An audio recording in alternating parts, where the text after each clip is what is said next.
Hey guys, tonight we're heading straight into the frostbitten world of the Vikings, where snow hangs heavy on the pines, the fjords are glazed in silver ice, and survival isn't about your fancy tech or heated blanket.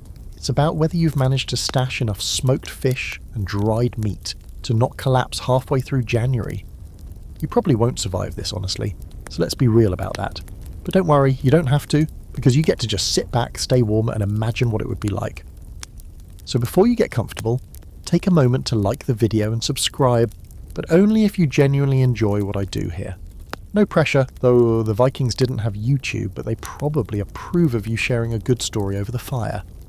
By the way, let me know in the comments, what city are you watching from, and what time is it right now where you are? Now dim the lights, maybe turn on a fan for that soft background hum, and let's ease into tonight's journey together. The first thing that hits you is the cold, a deep, bone-rattling chill that gnaws at your fingertips. You're standing on the edge of a frozen fjord, and the sun, what little there is, hangs weak and tired on the horizon. In this world, your survival isn't about tomorrow, or even next week. It's about tonight. Will the food hold out? Will the firewood last? Somewhere behind you, in a timber longhouse covered in snow, a Viking family is crouched around a central hearth, their shadows flickering against the walls. The smell of wood smoke lingers in the air, sharp and comforting, carrying hints of something simmering in a pot. It's not glamorous food, not feasts of golden turkey legs or dripping roasts the way the sagas sometimes exaggerate. It's more like a rough stew, maybe a piece of dried fish, softened in water, with whatever roots they managed to dig up before the soil froze, and that stew is everything.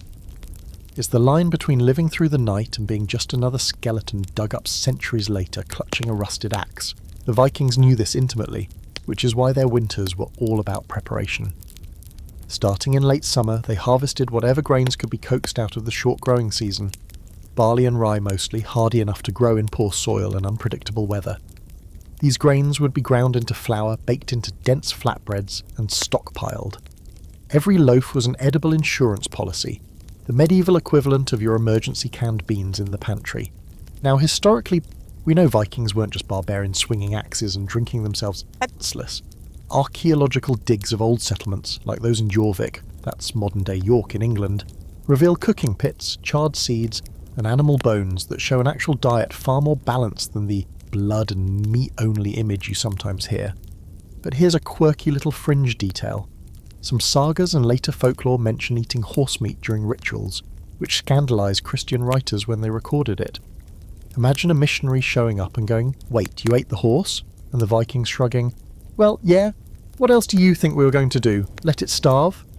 That said, scholars still debate just how much meat the average Viking ate compared to fish. Some point to coastal communities gorging on cod, herring and salmon, while inland families might have relied more heavily on dairy and porridge. It's a running academic argument that still doesn't have a neat resolution, partly because bones and seeds preserve differently in the soil. What we can say for sure is that no matter where they lived, winter demanded creative solutions. Drying, smoking, salting, burying food in pits. If you didn't think ahead, your household was in serious trouble by February. You crouch closer to the imaginary hearth, hearing the crackle of firewood, the creak of logs as frost presses down on the roof. There's a family huddled inside, their breath curling in the air. The father, a broad man in wool and fur, pulls a hunk of dried fish from a pouch. The mother crumbles a little flour into a pot, thickening it just enough so the children get something that feels like a meal. Outside, the wind howls. You can smell the brine of the sea even through the snow, reminding you that for Vikings the ocean was both pantry and danger zone. There's a certain poetry in that, don't you think? On the one hand, the ocean could flip your longship in an instant. On the other, it was stocked with protein that could be dried, salted and strung up in long rows, cod turned into stockfish, as hard as wood until you boiled it back into submission. The fact that you could gnaw on a piece of cod in January that was caught back in August is why you're alive right now in this imaginary scenario. But survival wasn't just about filling stomachs, it was about morale. Picture the moment when a neighbour trudges through the snow, fur hood pulled tight, and ducks into the longhouse. Someone ladles out an extra portion of thin stew, and for a while there's laughter despite the cold. Food wasn't just calories, it was community glue. And honestly, if you're living in endless darkness with wolves howling out in the woods, that sense of togetherness is just as nourishing as whatever root vegetable made it into your bowl. Still, the Viking landscape could be brutal. The crops weren't guaranteed.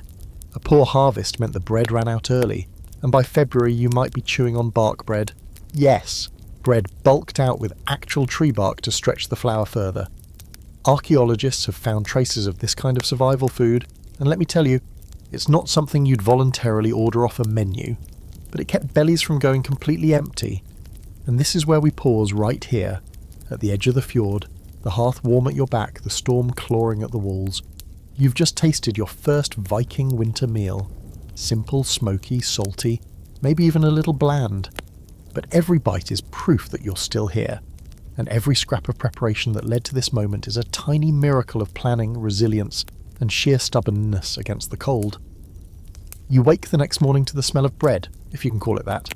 Not the fluffy, yeasty kind you'd pull from an oven today, and golden crust crackling as you tear it apart. No, this is Viking bread. Flat, dense, and a little bit chewy, made mostly of barley or rye. Wheat was rare here in the far north, a luxury imported only if someone in the household had a few silver coins to spare. Most days you were eating barley, the workhorse of Viking agriculture. It grew even in rough soils, though it had a stubborn bitterness. To soften the edge, they sometimes mixed in rye or oats, grinding it all into coarse flour with stone querns. And those stones, by the way, left tiny gritty specks in the flour, so every bite of bread slowly sanded down your teeth over the years.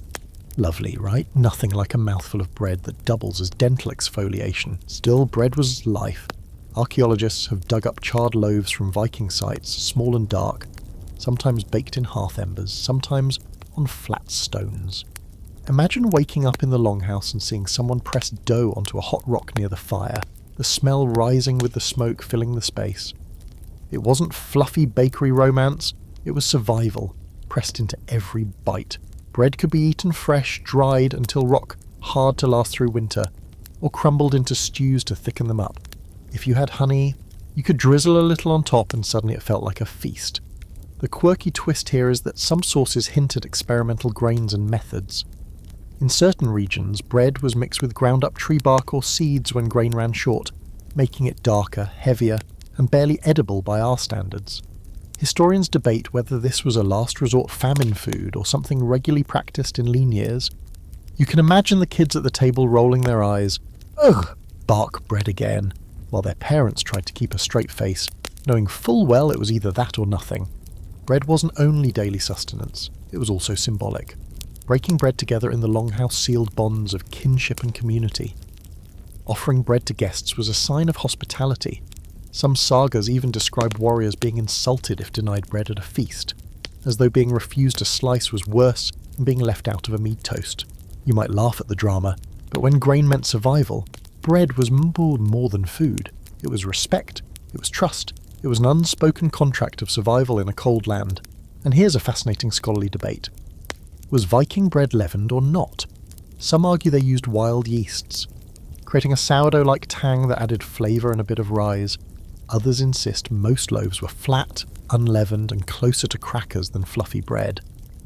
Without written recipes, we're left piecing together clues from archaeological finds and experimental archaeology. Yes, modern people actually grinding flour and baking it Viking style to test theories. The results vary. Some loaves end up as crunchy slabs that could double as shields, others with a pleasant tang that almost feels artisanal. As you chew through your morning bread in this imagined longhouse, you realise it's not just about taste, it's about the rhythm of life. Women, children and servants would have spent hours grinding grain by hand each day.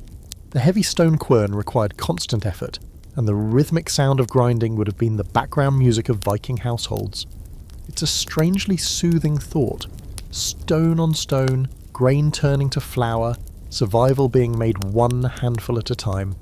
Bread also tied directly into the Viking economy. Barley wasn't only food, it was essential for brewing ale, their daily drink of choice.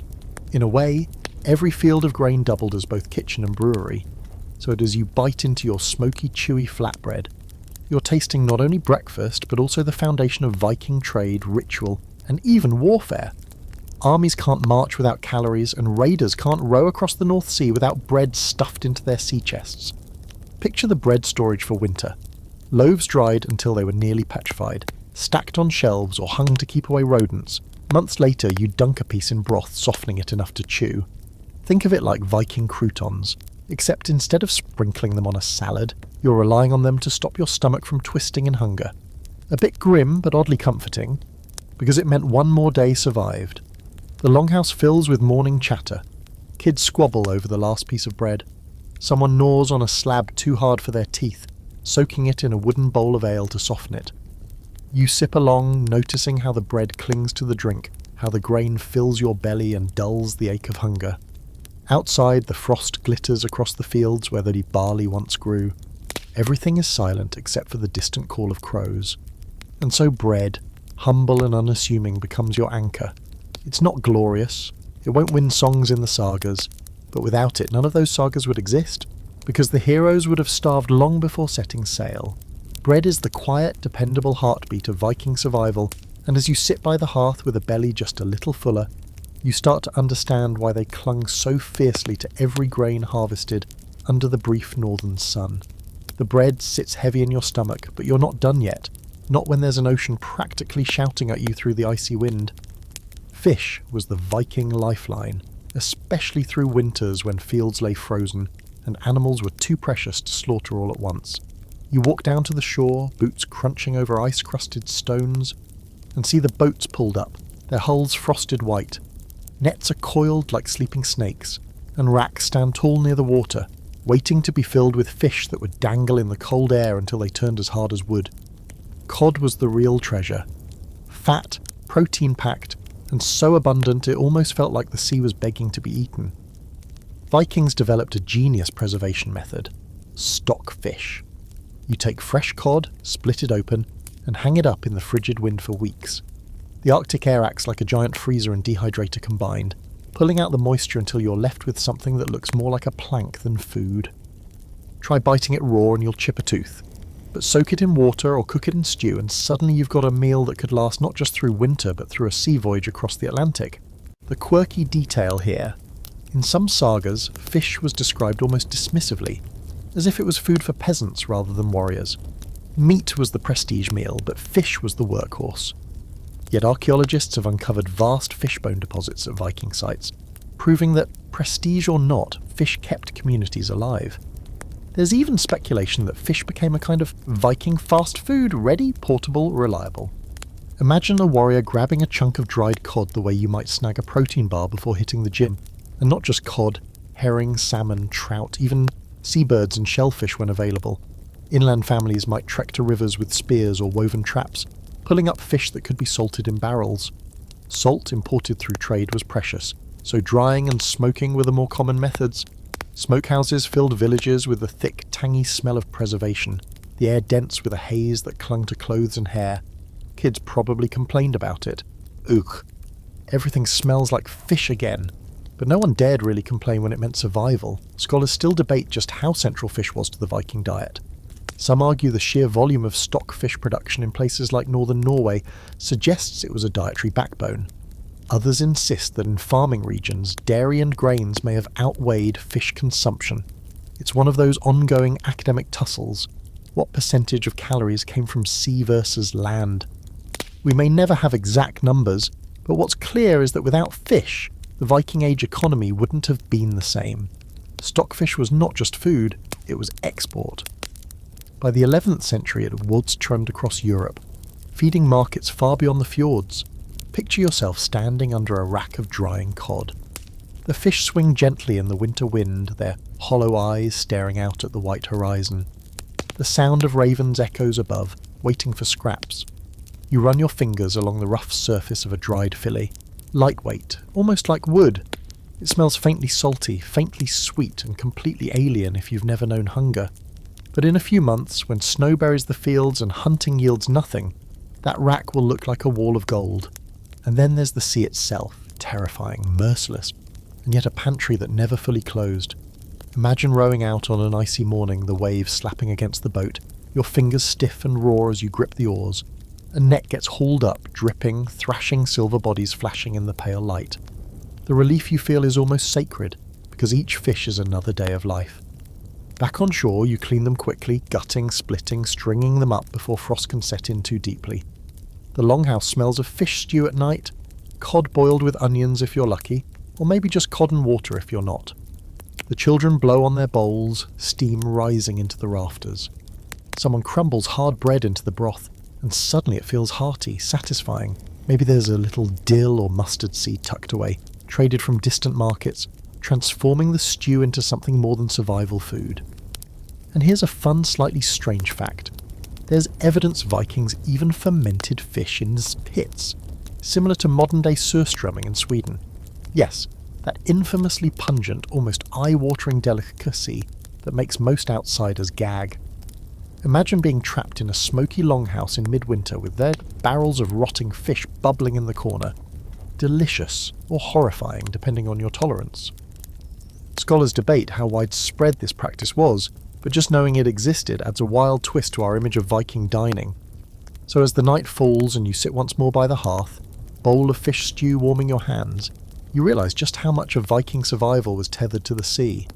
Fish wasn't glamorous, and it didn't make it into the heroic songs, but without it, the sagas would have ended before they began.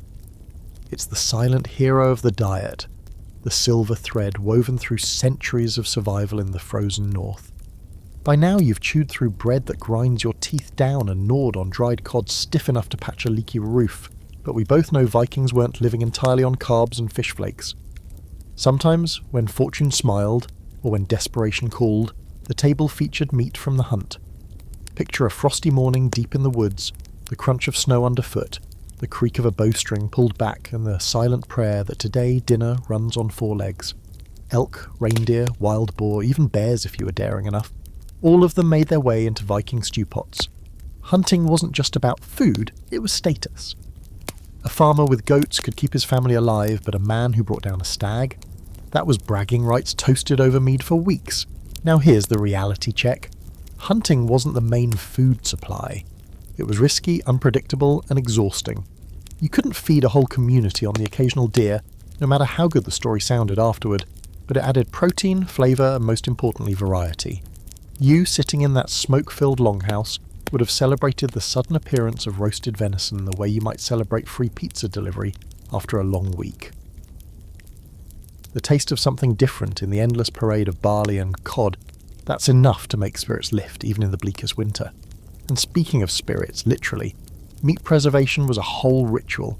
You couldn't just hack into an elk and hope for the best. Most of the animal had to be carefully salted, dried or smoked. Smokehouses weren't just for fish. Slabs of pork or venison hung from rafters, turning darker and richer by the day, smoke seeping into every fibre. Imagine opening the smokehouse door, warm air rushing out with the tang of hickory and oak, strips of meat swaying like crimson banners. That smell would have been intoxicating, promising survival with every whiff. Here's your quirky curveball. Some sagas mention eating bear meat, but with caution. Bears were powerful, near-mythic creatures, associated with berserkers and Odin himself. Consuming bear could be both feast and ritual, but it came with taboos. Some tales suggest eating bear liver was avoided. It could cause illness due to toxic levels of vitamin A, though Vikings probably didn't have the science for that, just the "my cousin died after eating that" warning system.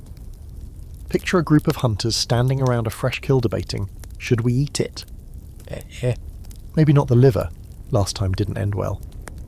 Scholars debate just how much of Viking meat consumption came from the hunt versus livestock. Some argue that wild game was more occasional, while domesticated animals, cows, pigs, goats, sheep, were the real backbone.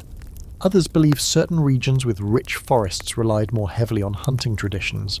The truth is, it probably varied wildly depending on geography. Coastal farmers weren't going to chase elk through snowdrifts, but inland communities with dense forests, that venison stew might have been their winter highlight. Imagine the feast, a wild boar spit roasting over the fire, fat dripping onto the flames, sparks hissing upward into the smoke-blackened rafters. Children sneak closer, eyes wide, noses twitching. The crackle and pop of roasting meat fills the hall, and for one night the air feels lighter. The longhouse hums with voices, laughter echoing against the wooden beams. You bite into a slice of smoky, salty meat, juices dripping onto your fingers, and you forget, just for a moment, that tomorrow could bring hunger again. And here's a less glamorous truth. Nothing went to waste. Bones were boiled into broth until they cracked, releasing marrow. hides became clothing, sinew turned into bowstrings. Even the stomachs could be used as containers. It was a full circle kind of dining: eat the meat, wear the skin, craft tools from the bones. You didn't just survive off animals, you lived with them in every possible way. That's why hunting was both sustenance and ceremony. Every kill was honoured, because waste wasn't an option when snow buried the fields for half the year. So as you lean back by the hearth, belly warm with venison and bread, you start to realise that Viking dining wasn't about indulgence. It was about respect. Respect for the animals, respect for the hunters, respect for the fragile line between life and death. Every bite carried weight, every meal told a story. The wind howls outside, but for tonight, with the fire blazing and meat on your tongue, survival feels less like a struggle and more like a victory. The longhouse still hums with the smoky descent of the roasted meat, but there's another aroma mingling with it now, something creamier, tangier, softer on the senses. Dairy. If fish and bread kept Vikings alive, dairy kept them going with a strange mix of comfort and practicality. Cows, goats and sheep weren't just walking larders of meat, they were long-term survival machines, producing milk that could be churned, soured, strained, or aged into food that lasted far longer than the liquid itself. You picture a Viking woman with sleeves rolled up, hands deep in a wooden churn, rhythmically pounding the cream until butter rises, the sound muffled by the thick walls of the hall. Butter wasn't just for spreading on bread, it was gold. You could smear it on flatbread, melt it into porridge, or add it to broth for much-needed fat during those lean months when calories meant everything. And here's the fun detail. Sometimes butter was stored in wooden barrels and even buried in bogs, where the acidic, oxygen-poor environment preserved it for years. Yes, bog butter. Imagine digging into the swamp and pulling out a block of fat that had been sitting there since last summer. Quirky? Absolutely. Effective? Surprisingly, yes.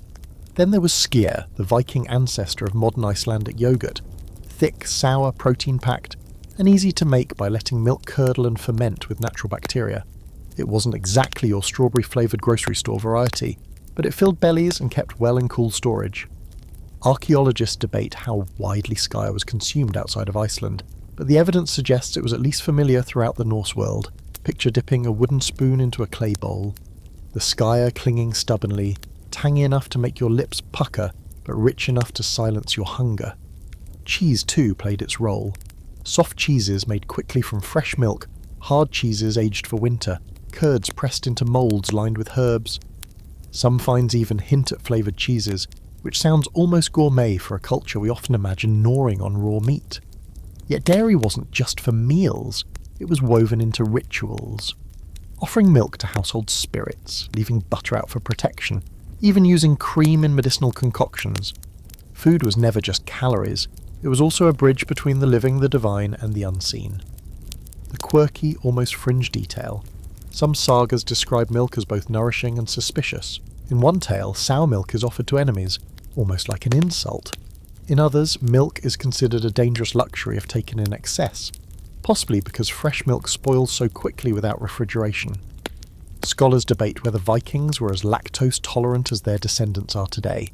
Genetic studies suggest tolerance was spreading, but not universal, which means some unlucky Viking probably spent a very uncomfortable night regretting that extra bowl of cream. Dairy work was relentless. Morning and evening, milking had to be done regardless of weather, regardless of raids, regardless of whether the cows were cooperative. The sound of streams of milk hitting wooden buckets would have been as common in a Viking village as the clatter of axes. Children might have been sent out to help, grumbling as their fingers froze against goat teats in the biting wind. Yet those same children knew that without milk the winter diet would be dangerously thin. Picture the family meal. Flatbread smeared with butter, a slab of smoked fish on top, washed down with a cup of thin but warming ale. Then for dessert, if you were lucky, a bowl of skyr sweetened with a drizzle of honey. Imported, rare, and precious. The sweetness spreads across your tongue like sunlight breaking through the northern clouds, and for a moment, it feels almost indulgent. Even in a world obsessed with survival, Vikings understood the small luxuries of taste. Scholars still puzzle over how central dairy was to Viking diets. Was it the backbone in farming regions, or just a supplement when hunting and fishing fell short? The debate continues. fed by archaeological finds of butter pots, cheese mould, and residue analysis showing milk fats clinging to ancient cooking vessels.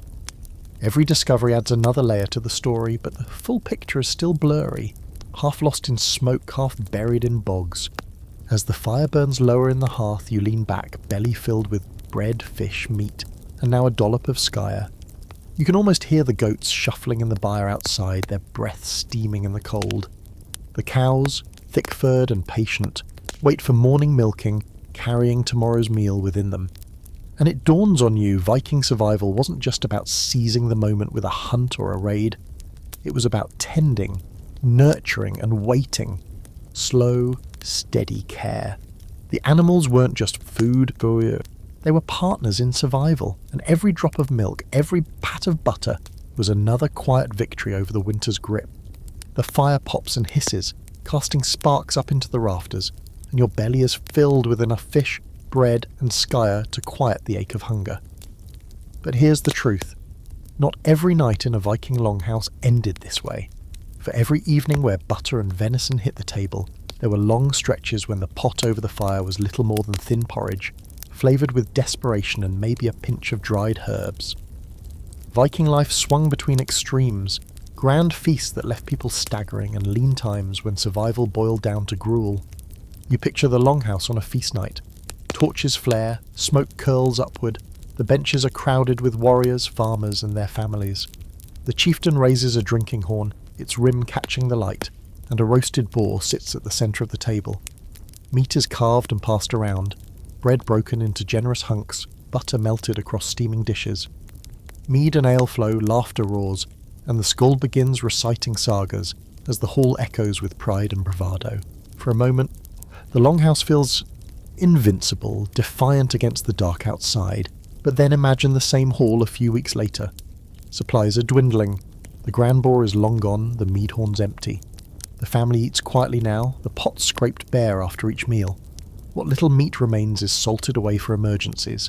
Bread grows thinner, stretched with bark or husks. Children ask for seconds that don't exist. The same benches where warriors once pounded fists now creak under silence, broken only by the slurp of porridge and the pop of the fire. The contrast between feast and famine wasn't rare. It was the rhythm of life. The quirky part, Vikings sometimes held what you could call status feasts. These weren't just about feeding the community, but about showing off. A chieftain who slaughtered more animals than necessary, who poured out barrels of ale like water, wasn't just generous. He was proving power, wealth, and divine favour. Guests feasted, but they also remembered. Your reputation as a leader could hinge on whether you threw a feast worth retelling. Yet the irony, all that over-the-top generosity might mean your household scraped the bottom of the barrel by February. Hospitality was a gamble. The scholars debate whether Viking society was truly egalitarian around the dinner table. Some argue food was shared relatively evenly, at least in farming families, while others point to archaeological evidence, suggesting the wealthy enjoyed more meat, more imported goods, and more exotic spices. Bones in elite graves sometimes show signs of richer diets, while common folk may have lived mostly on fish and grain. It's an unresolved question. Were feast nights moments of unity or reminders of who held power? As you sit in this imagined hall, the division is almost visible. The chieftain with his horn of mead, meat juices glistening on his fingers. The farmers at the edges, dipping bread into thin broth, grateful just to be included. Children watching wide-eyed, hoping scraps roll their way. The dogs underfoot, snapping up bones before they're picked clean. Feasts were community, yes, but they were also theatre. Every bite told a story about who you were, what you owned, and how long you could keep feeding the people who depended on you. The famine side, though, had its own quiet rituals. Picture women gathering the last dried peas from storage, mixing them into a watery stew. Men slicing bark into shavings to bulk out the bread. Children digging under the snow for forgotten roots, their fingers numb, cheeks red. Food became less about pleasure and more about ritual repetition. Grind, boil, stir, eat, sleep. The hunger gnawed, but life went on. And yet somehow these cycles forged resilience. Feasts gave Vikings something to remember during lean times, a story to cling to. Remember the night the hall roared with laughter. Remember the boar, the horn, the songs. Those memories were warmth against the cold. And famine, in turn made the next feast taste even sweeter, made every bite of roasted meat feel like a triumph carved against the harshness of nature. So, as you lean back in your place by the hearth, you can feel both sides pressing in, the indulgence of the feast still echoing in your senses, the sobering silence of famine lurking at the edges. The Vikings lived on that razor's edge, swinging between glory and scarcity, between overflowing platters and empty bowls. And every time they sat at the table, they knew it. This meal might be a feast, or it might be the last good one for weeks. Either way, they ate with intensity, because nothing was guaranteed once the snows came down. The hall has quieted, and the smell of smoke lingers, not just from the fire, but from everything around you, clothes, rafters, even the bread crust. That's because smoke wasn't just a byproduct of warmth. It was one of the Vikings' most trusted winter allies. Tonight, let's step away from the feasting bench and peek into the hidden systems that actually kept all that food edible through the brutal cold months. You've probably guessed by now. Without storage tricks, the Viking Age would have ended in a whimper of empty bellies. Imagine walking outside the longhouse into the icy dusk. Your breath clouds the air as you head toward a small half-buried hut near the edge of the settlement. Doesn't look like much, logs piled together, a roof weighed down with turf, smokestains marking the entrance, but this little structure is the reason the hall inside still smells of stew instead of despair. Inside are racks of smoked fish, slabs of meat darkened and shriveled, cheeses aging in the cool air. The smoke curls around you, sharp and biting, but also strangely comforting. Its preservation is progress. Drying was the simplest trick. Fish and meat could be split, laid out, and left to the cold air, transforming into something hard, light, and long-lasting. Smoking, though, added both flavour and insurance, since the chemicals in wood smoke deterred bacteria and bugs. Imagine standing by a smoking hut, eyes watering, watching the flames lick at wet logs. The food hanging above slowly shifts from pale to rich brown, carrying the tang of hickory, birch or pine, depending on what wood you had handy. Here's a quirky little detail that scholars love. Vikings also used pits dug into the frozen ground to store food. Some pits were lined with stones or bark filled with meat or grain, and then sealed tight with turf. The earth itself acted as a refrigerator, but sometimes things didn't go as planned. Archaeologists have found storage pits where rodents got in or where the contents rotted into a foul mush. Imagine digging into your carefully hoarded supplies in February, only to gag on the stench of spoiled fish. Survival wasn't always neat. Salt played its part too, though it wasn't cheap. Imported from places like England or traded along the Baltic routes, salt was poured over meat and fish, pulling out moisture, creating something tough but edible for months. Think of it as a luxury insurance policy. If you had the wealth, you salted. If not, you relied on cold air and smoke. Scholars debate just how much salt preservation the average Viking household could afford. Some argue it was mostly for elites or for trade goods, while common folk leaned harder on drying and smoking. The truth probably varied wildly by region. Then there's the mystery of fermentation. Some evidence suggests the Vikings experimented with fermenting vegetables in pits or wooden barrels, creating tangy, sauerkraut-like foods that added variety and vitamins to their winter diet. Imagine the smell of a fermenting barrel tucked into a corner of the longhouse. A strange, sour tang mixing with wood smoke and fish. Not glamorous, but it kept scurvy away long before anyone knew what vitamin C was. Walk back into the hall now and you realise the fire itself was part of storage strategy. Hanging meat in the rafters meant constant smoke drifted up, coating it day after day.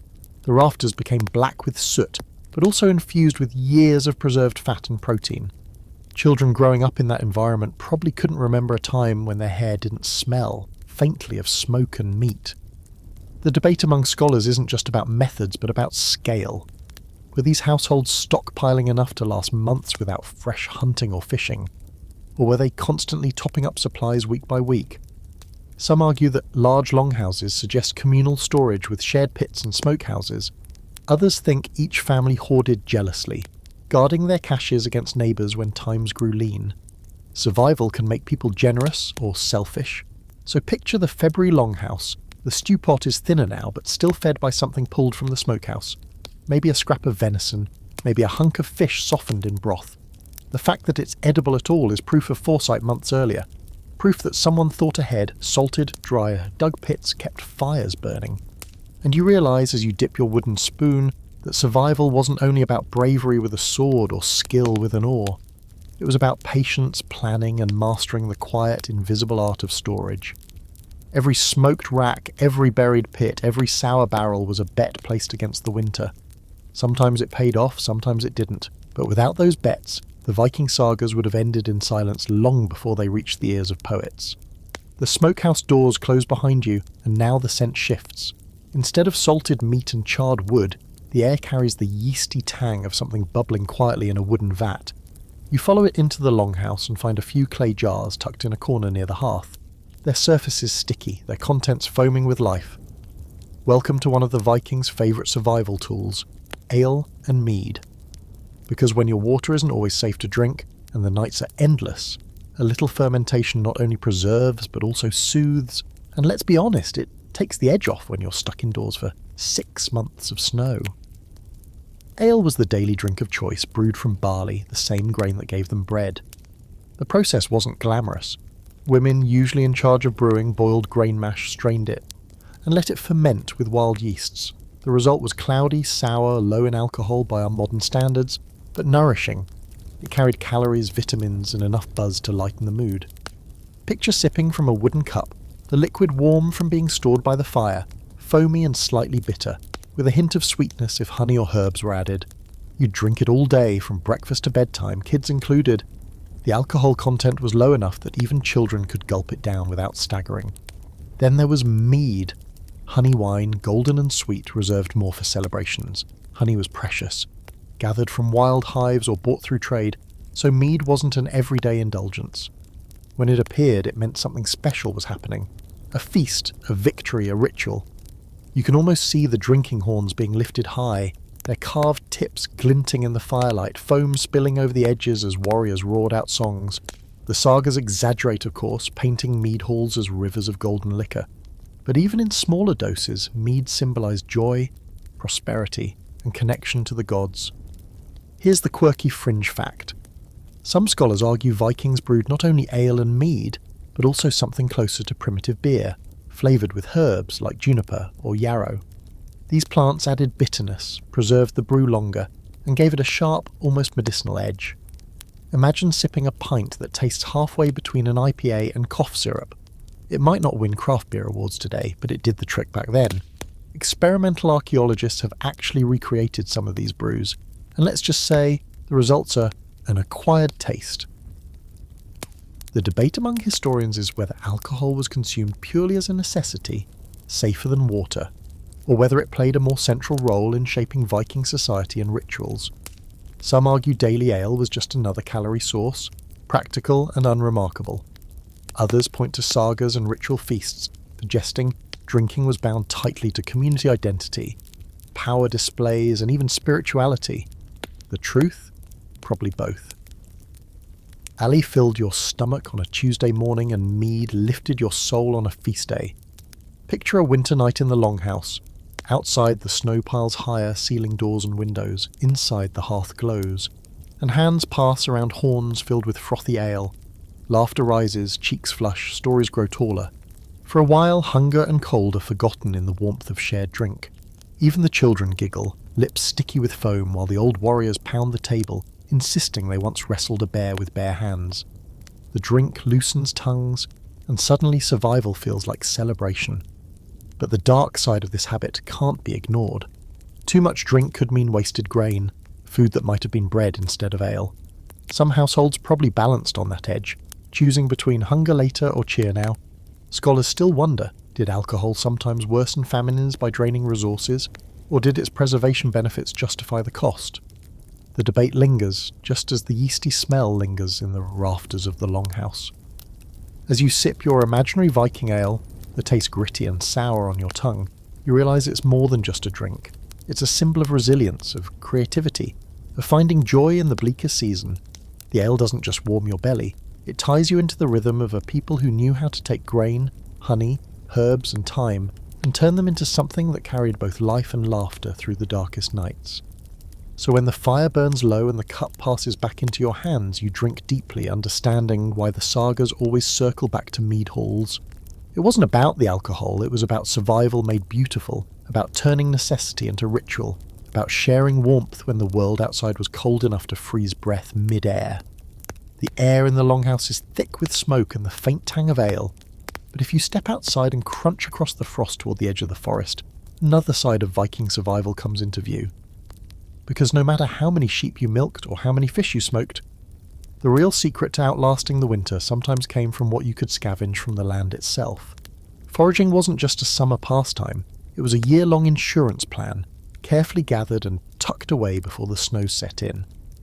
Imagine walking beneath tall snow-draped pines, the ground littered with fallen cones.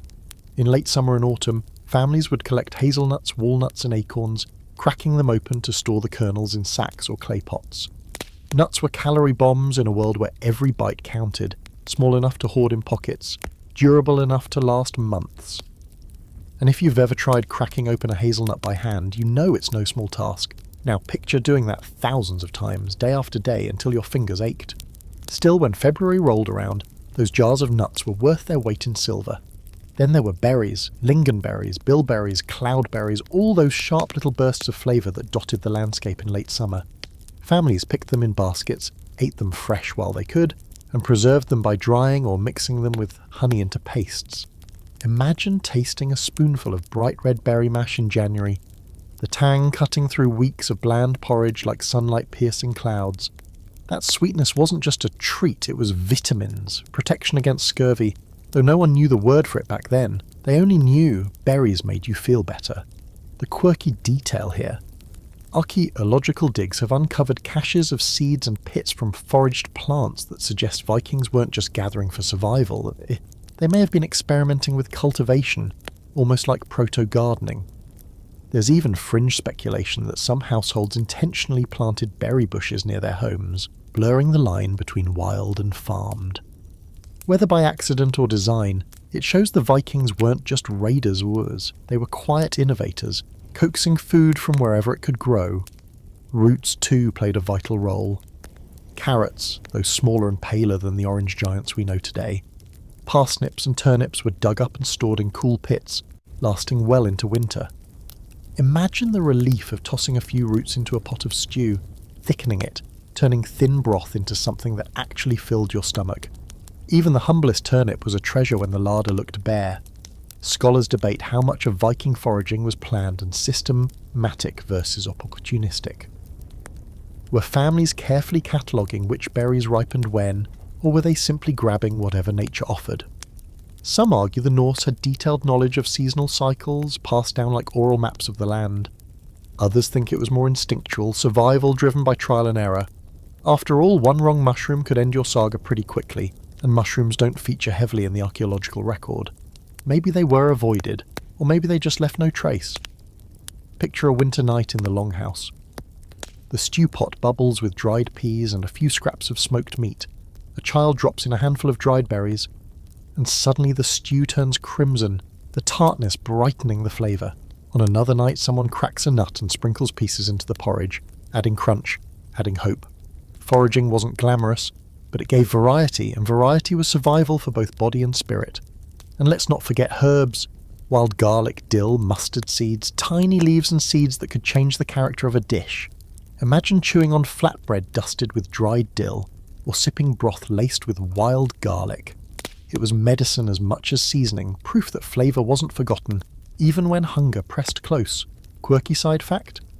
Some sagas mentioned strange herbs used in ritual brews, leading scholars to debate whether mild hallucinogens ever played a role in Viking feasts. Did the line between dinner and vision quest blur at times?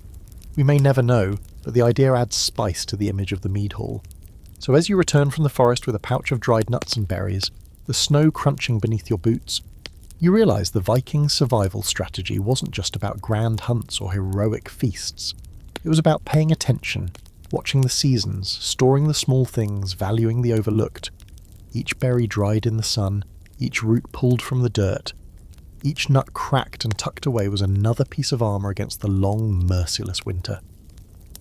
Back by the hearth, you toss a handful of nuts into your bowl, listening to the fire crackle, and you understand why survival for the Vikings wasn't just strength of arms. It was the quiet wisdom of knowing the forest, of remembering where the berries grew, of trusting that even the smallest things could keep you alive. The bowl of berry-streaked stew warmed your hands, but the flavour hints at something more than the forest could provide. There's a sharpness on your tongue, a bite of salt, and maybe even a whisper of spice, something that didn't grow anywhere near this frozen fjord. That's the other layer of Viking survival: trade. For all their reputation as raiders, the Norse were also shrewd merchants, weaving networks that stretched from the Arctic Circle to Constantinople, and what they brought home wasn't just silver and silk, it was flavour. Salt was the first and most essential. Without it, preservation was always a gamble. You could dry and smoke until your lungs stung, but salted meat and fish lasted longer, tasted better, and travelled farther. Coastal communities might have boiled seawater down in large clay pans, scraping crystals from the brine, but that process was costly and labour-intensive. More often, salt came through trade bags hauled across Europe, exchanged for furs, amber, or even slatin.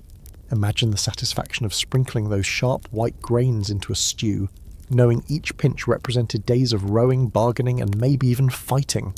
Spices were rarer still, but when they appeared, they transformed meals into something almost magical. Archaeological finds at Viking trading hubs like Hedeby and Birka have uncovered traces of imported spices: coriander, mustard, even black pepper.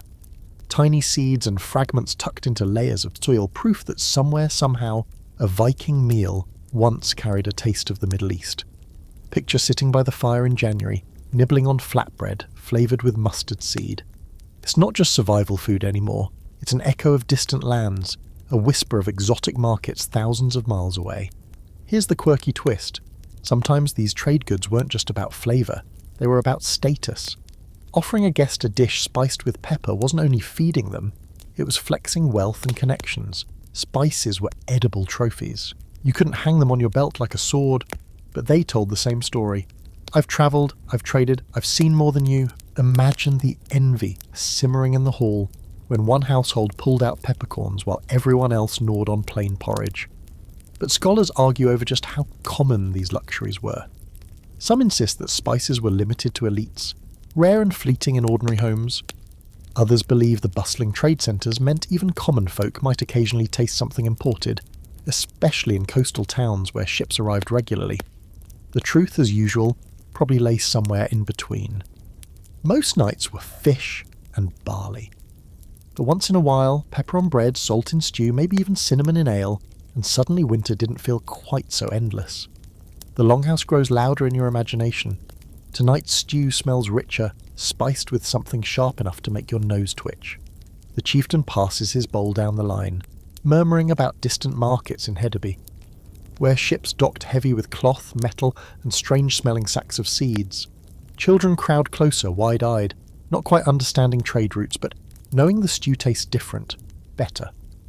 For a moment, everyone is lifted beyond the snowbound fjord. They're connected to worlds they'll never see. And this is the Viking paradox. They lived in some of the harshest landscapes in Europe, yet their tables, at least occasionally, were global.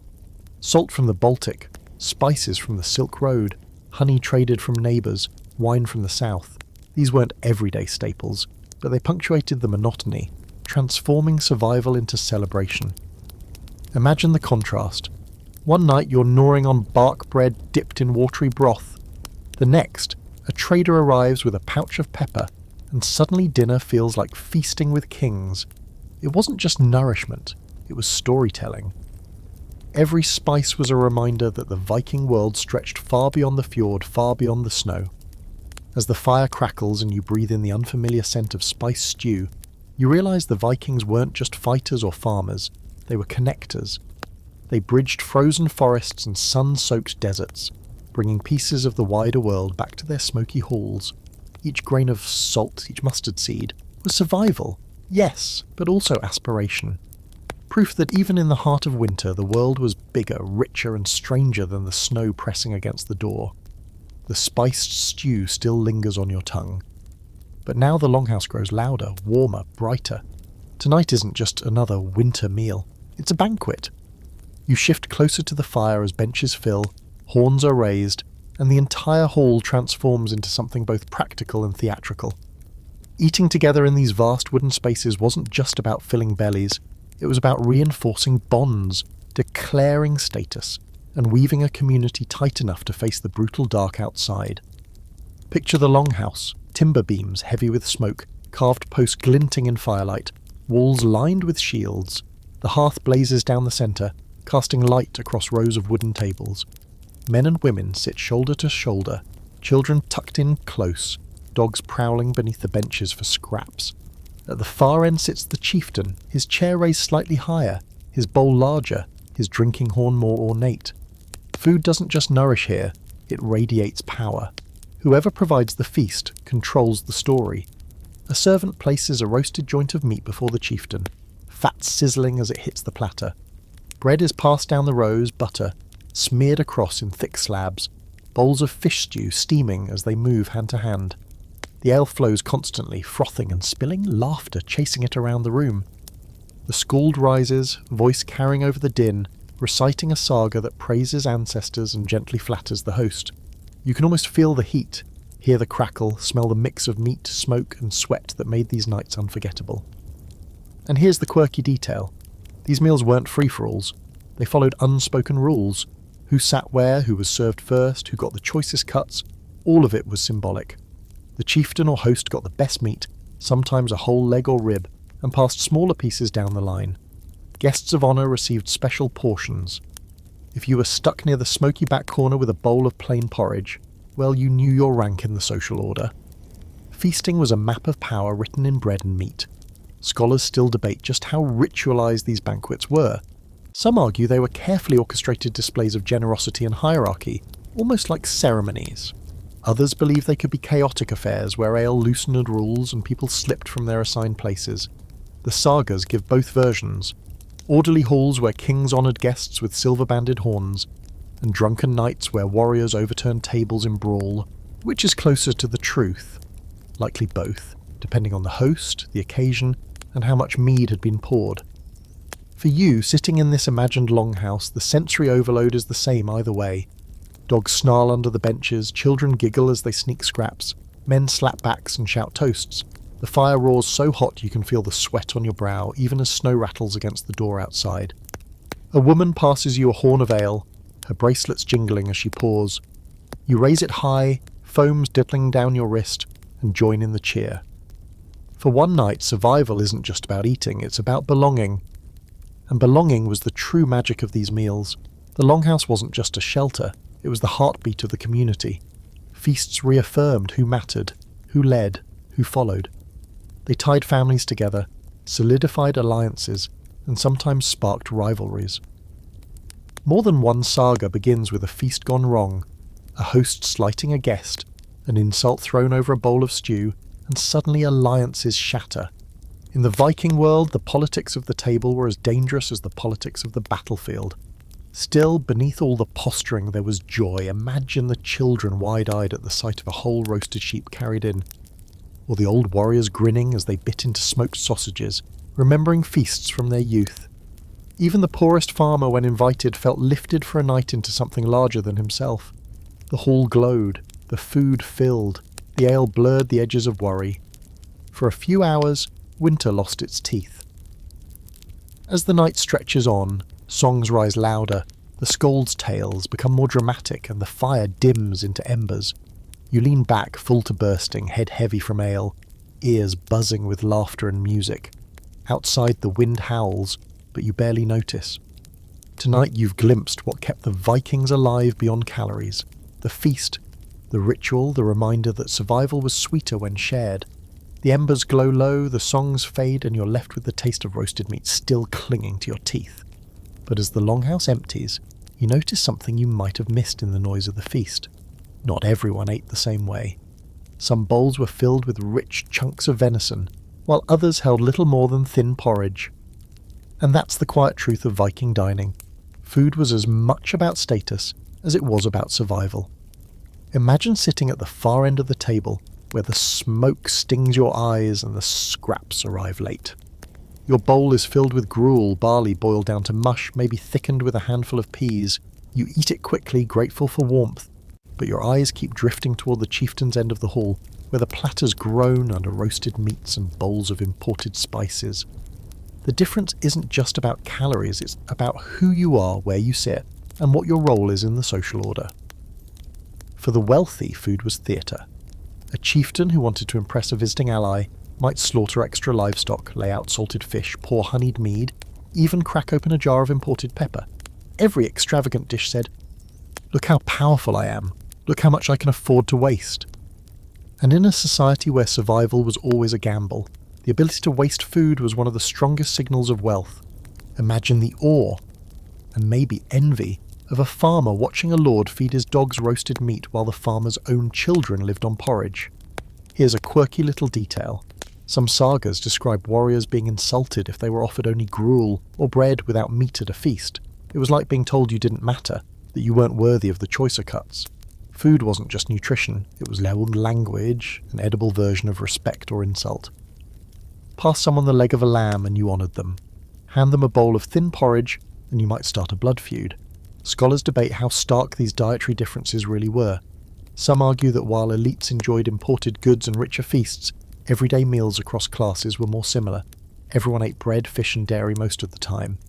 Others insist the archaeological evidence shows a clear divide. Elites with higher bone protein signatures, commoners with signs of grain-heavy diets. The truth probably bent with geography and season. In lean winters, even the chieftain's table grew sparse. In bountiful summers, even a farmer might gnaw on venison. Picture yourself in a farming household instead of a chieftain's hall. Dinner is a simple stew, peas, onions, maybe a scrap of pork if one of the pigs was slaughtered in autumn. The bread is heavy, barley-based, spread with butter if you're lucky, plain if you're not. The ale is thin, brewed weak to stretch the grain further. You eat quickly, quietly, sitting near the fire. The meal more about fuel than celebration. Then imagine visiting the chieftain's hall the next night, where golden meat drips fat into the flames and songs rise louder than hunger. The contrast would feel like stepping into another world. Status wasn't only about food itself, but about how it was eaten. Drinking horns carved with silver bands, knives with decorated handles, wooden bowls polished smooth, all small markers of wealth. Imagine the humiliation of showing up with a rough, splintering spoon when the guest beside you used a gleaming horn. Even utensils told stories about your place in society, and yet no matter your rank, hunger levelled everyone in the end. The poor farmer's porridge filled his belly as surely as the chieftain's venison. In the darkest stretch of winter, when even elites ran low on salt and smoked meat, porridge became universal, a reminder that nature didn't care for stores. The sagas loved to brag about feasts, but archaeology whispers the quieter truth. Most people, most of the time, ate humbler fare. Still, sitting here by the fading fire, you realise food wasn't just survival fuel. It was power, performance, and politics. Every slice of meat, every spoonful of porridge told you where you stood. And if you were lucky enough to hold the choicest cut in your hand, you knew it wasn't just because you were hungry, it was because you mattered. The hall grows quiet again, and the ordinary rhythm of life creeps back in. No feasting, no bragging, just the steady grind of winter survival. But food wasn't only about filling bellies or flexing status, it was also medicine. In a world without pharmacies, where the line between life and death could be as thin as a splinter of bone in your stew, Vikings leaned heavily on the healing power of their food. And tonight, the longhouse smells less like feast and more like apothecary. Herbs drying over the fire, a pot of broth simmering low, its steam curling with promise. Picture a child curled up by the hearth, feverish and pale. The family doesn't have doctors, but they have grandmothers, women who carry memory like a library in their minds. Into the pot goes garlic, sharp, pungent, and believed to drive out sickness. Leeks follow, their oniony scent filling the air. Maybe a handful of herbs dried from summer, dill, angelica, or yarrow, are crushed and sprinkled into the broth. The liquid bubbles gently, the aroma rich and earthy. When the child sips, warmth spreads through their chest, a mixture of nourishment and hope. Garlic in particular fascinated the Vikings. Some sagas mention it directly, both as seasoning and as a healing agent. Modern science backs them up. Garlic does have antimicrobial properties. It's the kind of detail that makes you wonder how much they knew intuitively about the medicine hidden in their fields. And here's a quirky little fact. One Old English medical text written around Viking times describes a garlic and onion remedy for eye infections that actually works against certain bacteria even today. Did Vikings stumble on similar brews? Probably. Herbs weren't the only healing foods. Honey, rare and precious, doubled as medicine. Smeared on wounds, it kept infections at bay. Its sugars and enzymes killing off bacteria. Imagine dipping a carved wooden spoon into a jar of honey, golden and thick, and gently pressing it onto a cut. Sweetness became survival. Some even mixed honey with herbs, creating pastes or drinks meant to ease sore throats, coughs, or stomach pains. Scholars debate just how systematic Viking folk medicine really was. Some argue it was mostly superstition, ritual chants, offerings to spirits, and herbal guesses. Others point to the consistency of remedies across cultures as proof of real knowledge. The truth likely lived in the middle. Science hidden inside tradition, healing discovered through centuries of trial and error. Packaged in prayers to gods for extra insurance. Imagine being sick in a smoky longhouse. The healer leans over you, muttering a blessing to Odin or Freyja as she stirs a pot of broth heavy with garlic and herbs. She presses a cup into your hands, warm, bitter, soothing. You sip slowly, the liquid coating your throat, the garlic burning slightly but leaving behind a strange comfort. The chant continues, the fire crackles, and somewhere between the herbs and the hope, you start to believe you might see spring again. And it wasn't just about curing illness, it was about prevention. Fermented dairy like skyr or buttermilk kept stomachs strong. Dried berries warded off weakness in the long dark months. Strong broths made from bones gave strength to those who had none. Food blurred into medicine so seamlessly that it was hard to know where one ended and the other began. The quirky fringe detail? Some sagas hint at more mystical ingredients. Animal blood or even parts of bears and wolves believed to pass on strength and ferocity. Imagine drinking a broth boiled with bear paw, convinced it would give you courage. Was it nutrition, ritual, or placebo? Scholars debate endlessly, unsure whether these tales reflect real practice or myth-making. But in a world where fear and hunger were constant companions, maybe a little ritual spice helped the medicine go down. So as you finish your bowl of garlicky broth in this imagined hall, you realise the Vikings weren't just warriors or raiders, they were survivalists with a practical streak. They turned their kitchens into pharmacies, their herbs into lifelines, their foods into cures. And whether or not the chants worked, the meals themselves gave warmth, strength, and the belief that even in the coldest winters, healing could still be found in the bottom of a wooden bowl. The broth is gone, the feverish child is sleeping, and the hall falls back into its usual winter rhythm. But what about the smallest members of Viking households, the children who had to survive on whatever scraps, bowls and mugs trickled down to them? Tonight you picture the longhouse through their eyes, the firelight lower, the bowls bigger, the benches taller, and food more a matter of patience than preference. Children didn't get first pick of the feast. They sat further down the benches, sometimes on the floor, sometimes sharing bowls with siblings. Their meals were often the simpler stuff, porridge made of barley, oats or peas, flatbread smeared with a touch of butter. Maybe a spoonful of thin stew if there was enough meat to stretch. Imagine a child chewing on hard bread so tough they had to dunk it in ale to soften it, their little hands wrapped tight around the bowl. It wasn't glamorous, but it kept them alive. Milk was central to their diet.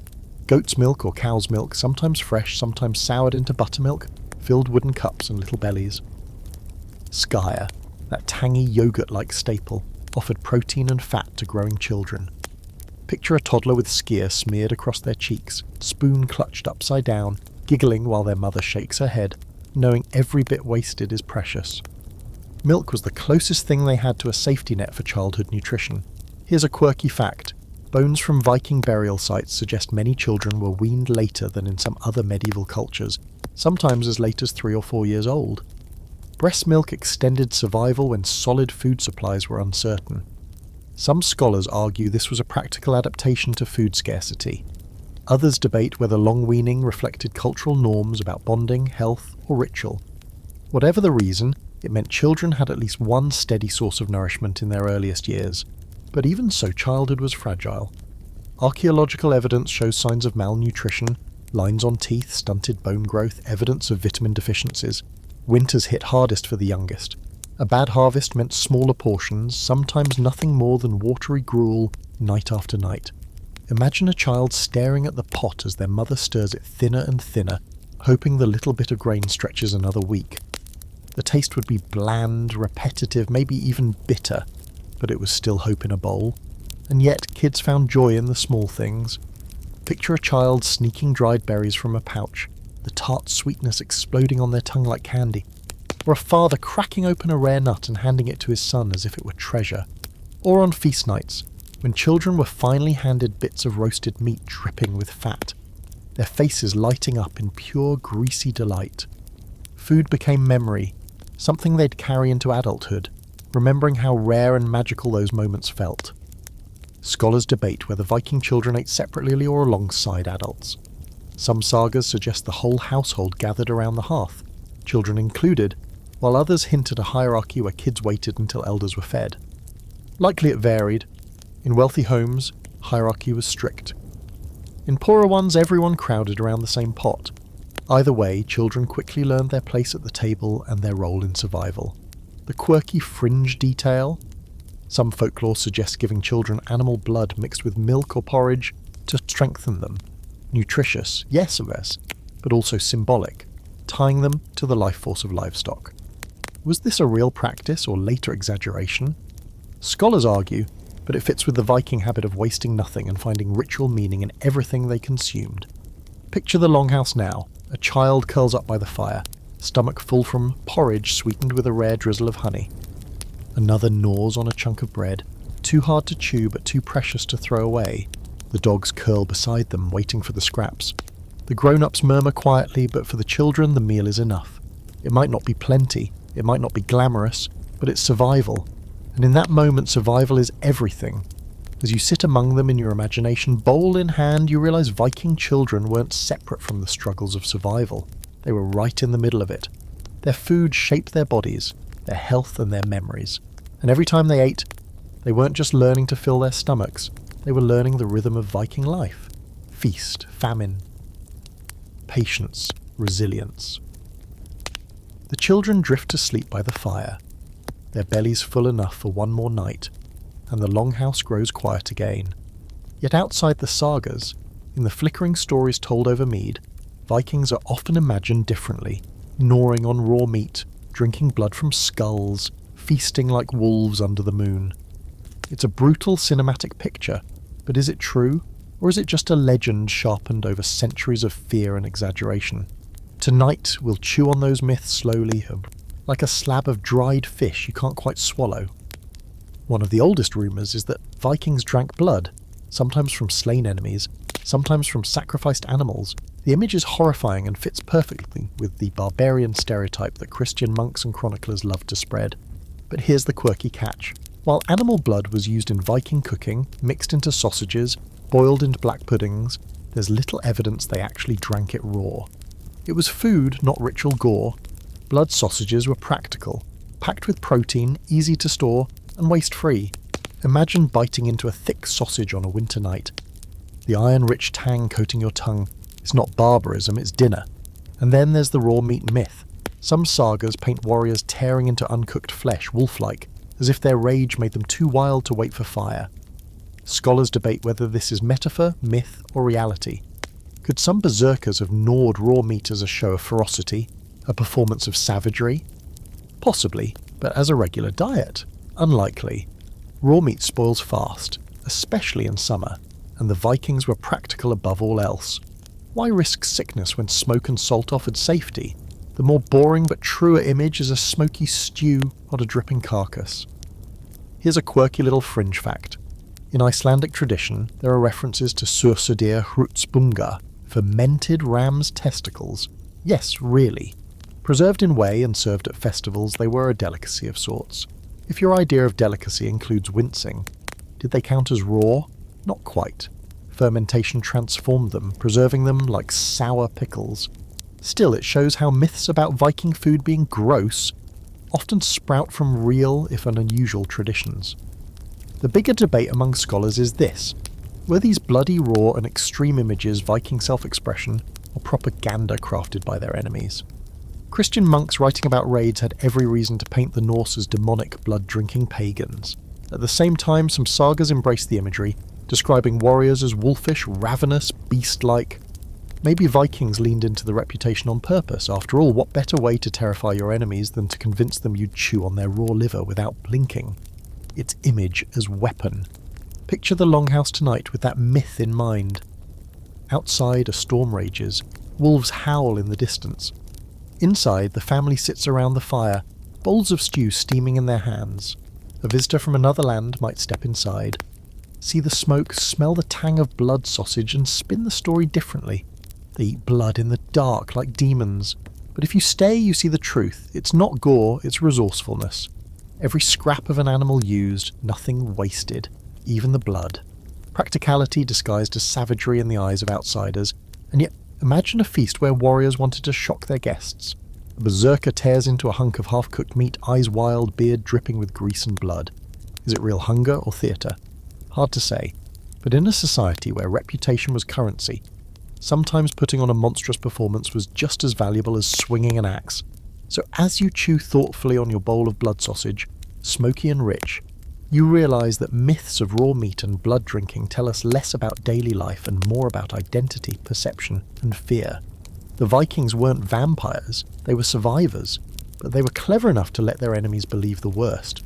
After all, if people already think you're a monster, why not play along? It makes the raid go smoother.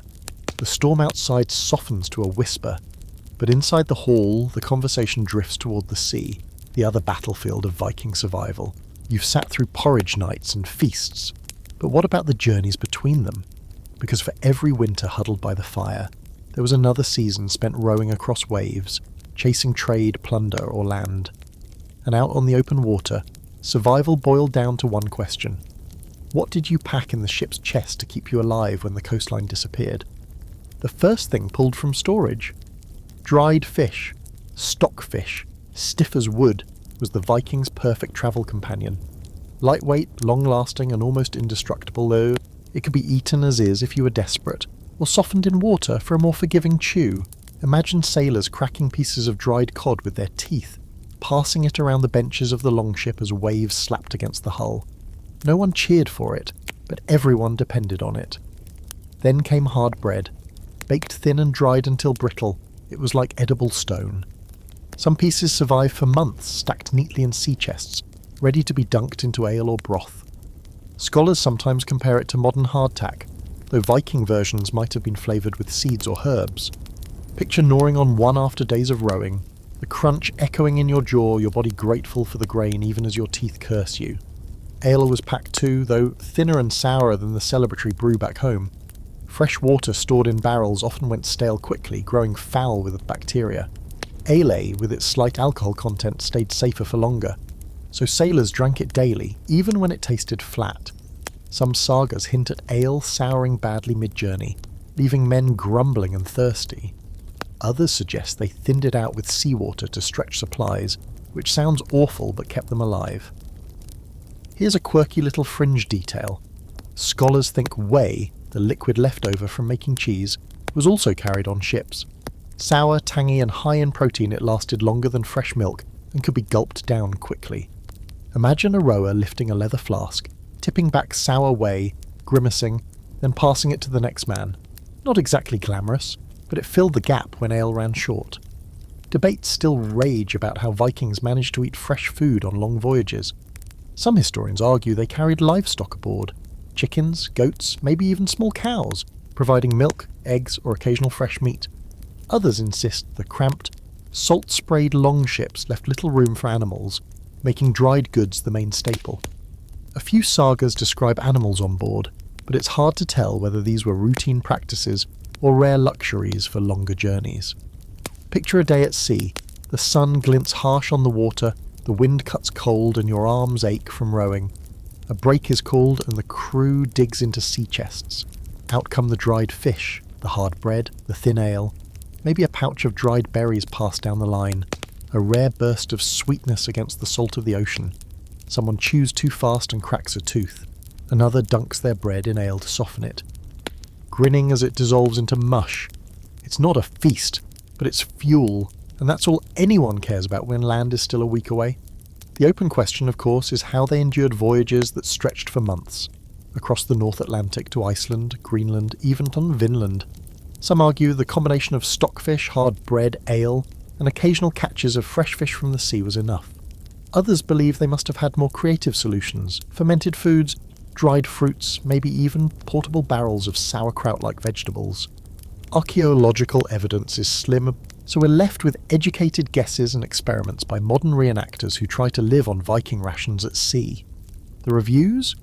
Monotonous but survivable. Night falls on the longship, the men curl up under cloaks, the food stowed away again, the barrels lashed tight against the rocking deck. The ocean groans, the stars blaze, and the only comfort is knowing that tomorrow, when hunger gnaws, the dried fish and hard bread will still be there. Out here, survival is stripped bare. No feasts, no sagas, just the rhythm of rowing and the stubborn determination to keep chewing, no matter how hard the food or the voyage.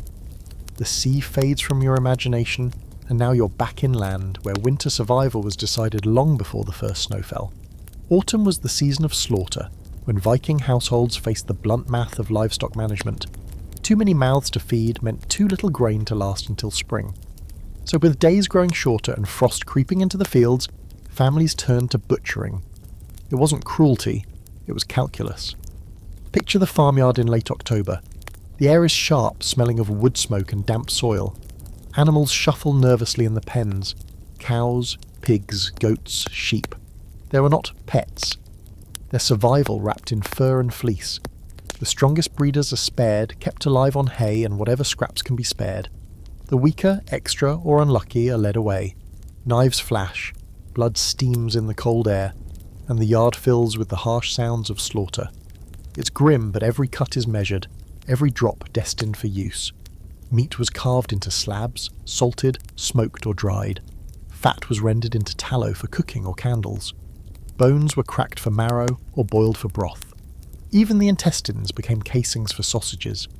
Nothing was wasted. Waste meant hunger later. Imagine racks of pork ribs hanging in the smokehouse.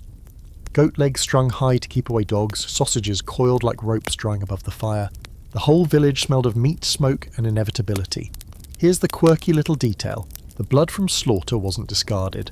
It was caught in bowls, stirred to keep it from clotting, and poured into cooking pots. Mixed with barley or flour, it became blood bread or blood porridge, dense and iron-rich. It might sound gruesome, but it was efficient nutrition.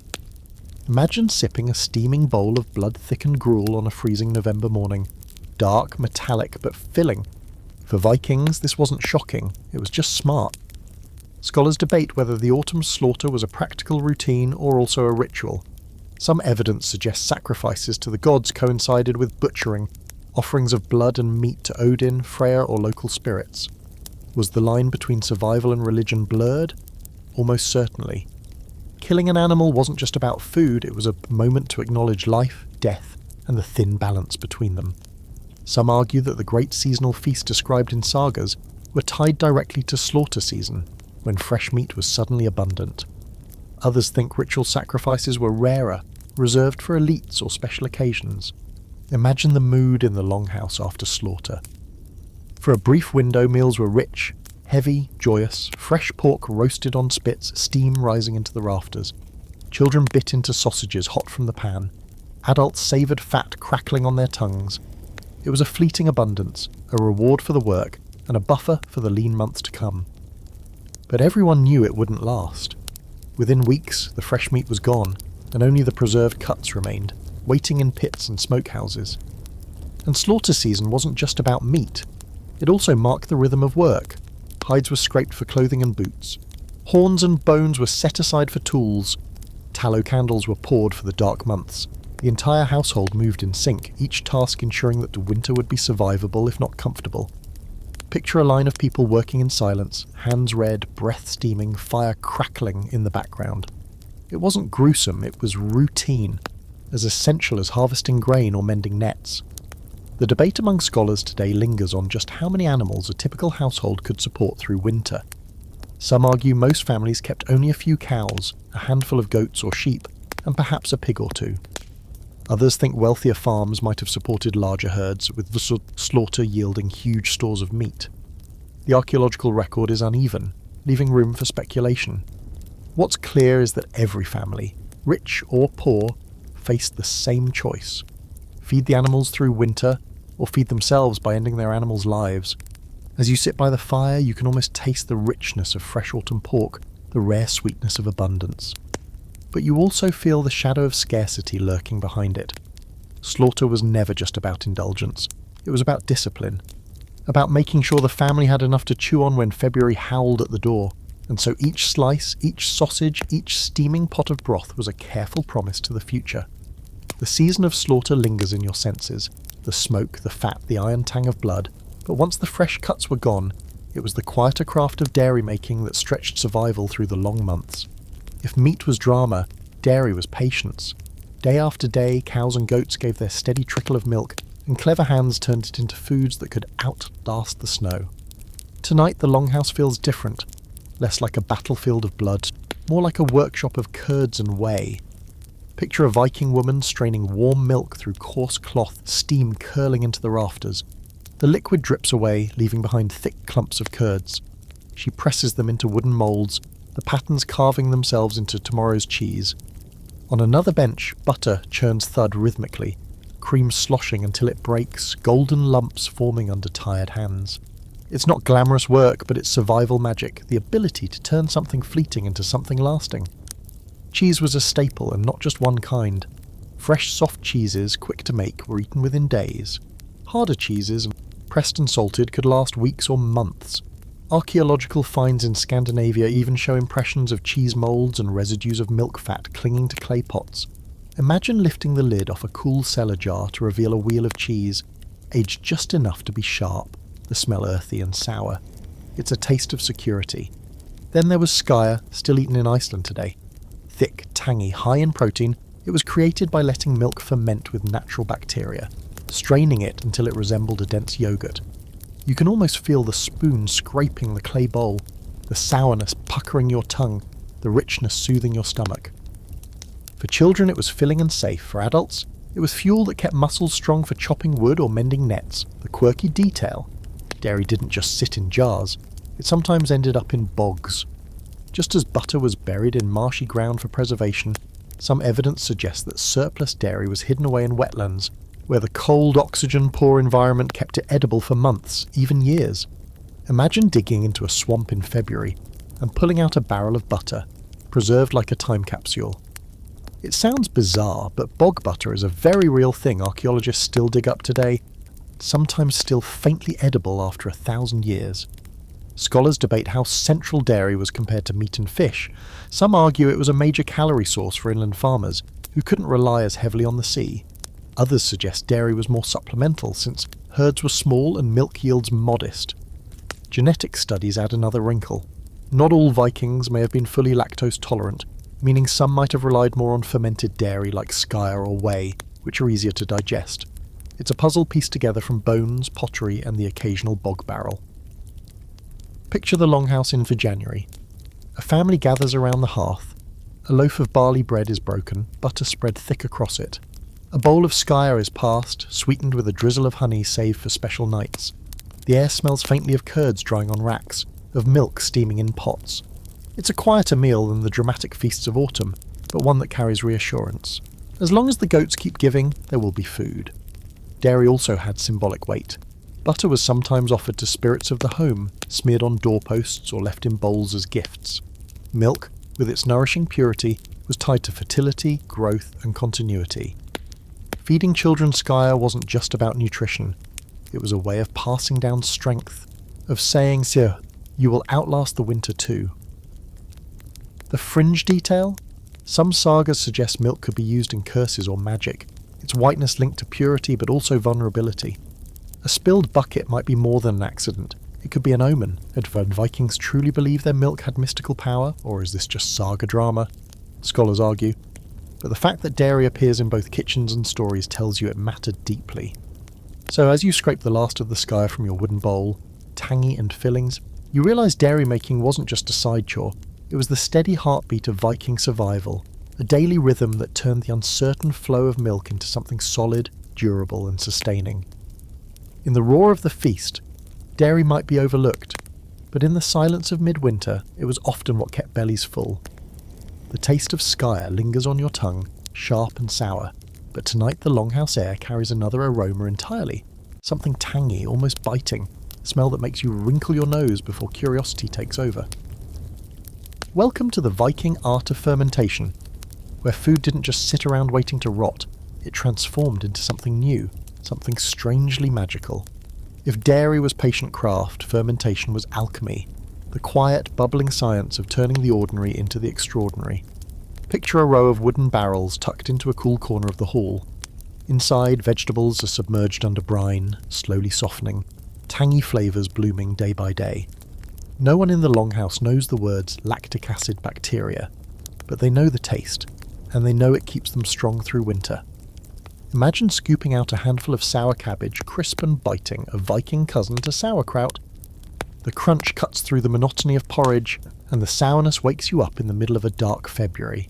Fermentation wasn't just for vegetables. Grains, too, were steeped, boiled, and left to bubble into ale, the yeasts working their quiet magic. Dairy became buttermilk and skyr, transformed from milk that would otherwise sour too quickly. Even fish could be fermented, buried in pits, left to cure in its own brine, then dug up weeks later. Yes, it stank. Yes, it probably cleared the sinuses of everyone in a 5-metre radius. But it was food, and in winter, that was reason enough. Here's the quirky fringe fact. One Icelandic tradition involves fermented shark, known today as hakal. Though most evidence for it comes later, some scholars wonder if its roots stretch back to Viking times.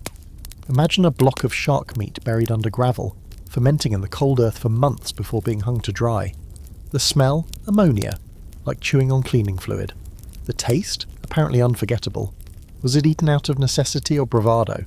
Hard to say, but it proves that Viking palates weren't squeamish when it came to preserving calories. The debate among historians is whether fermentation was widespread or more regional. In coastal areas, fermenting fish and seabirds may have been common.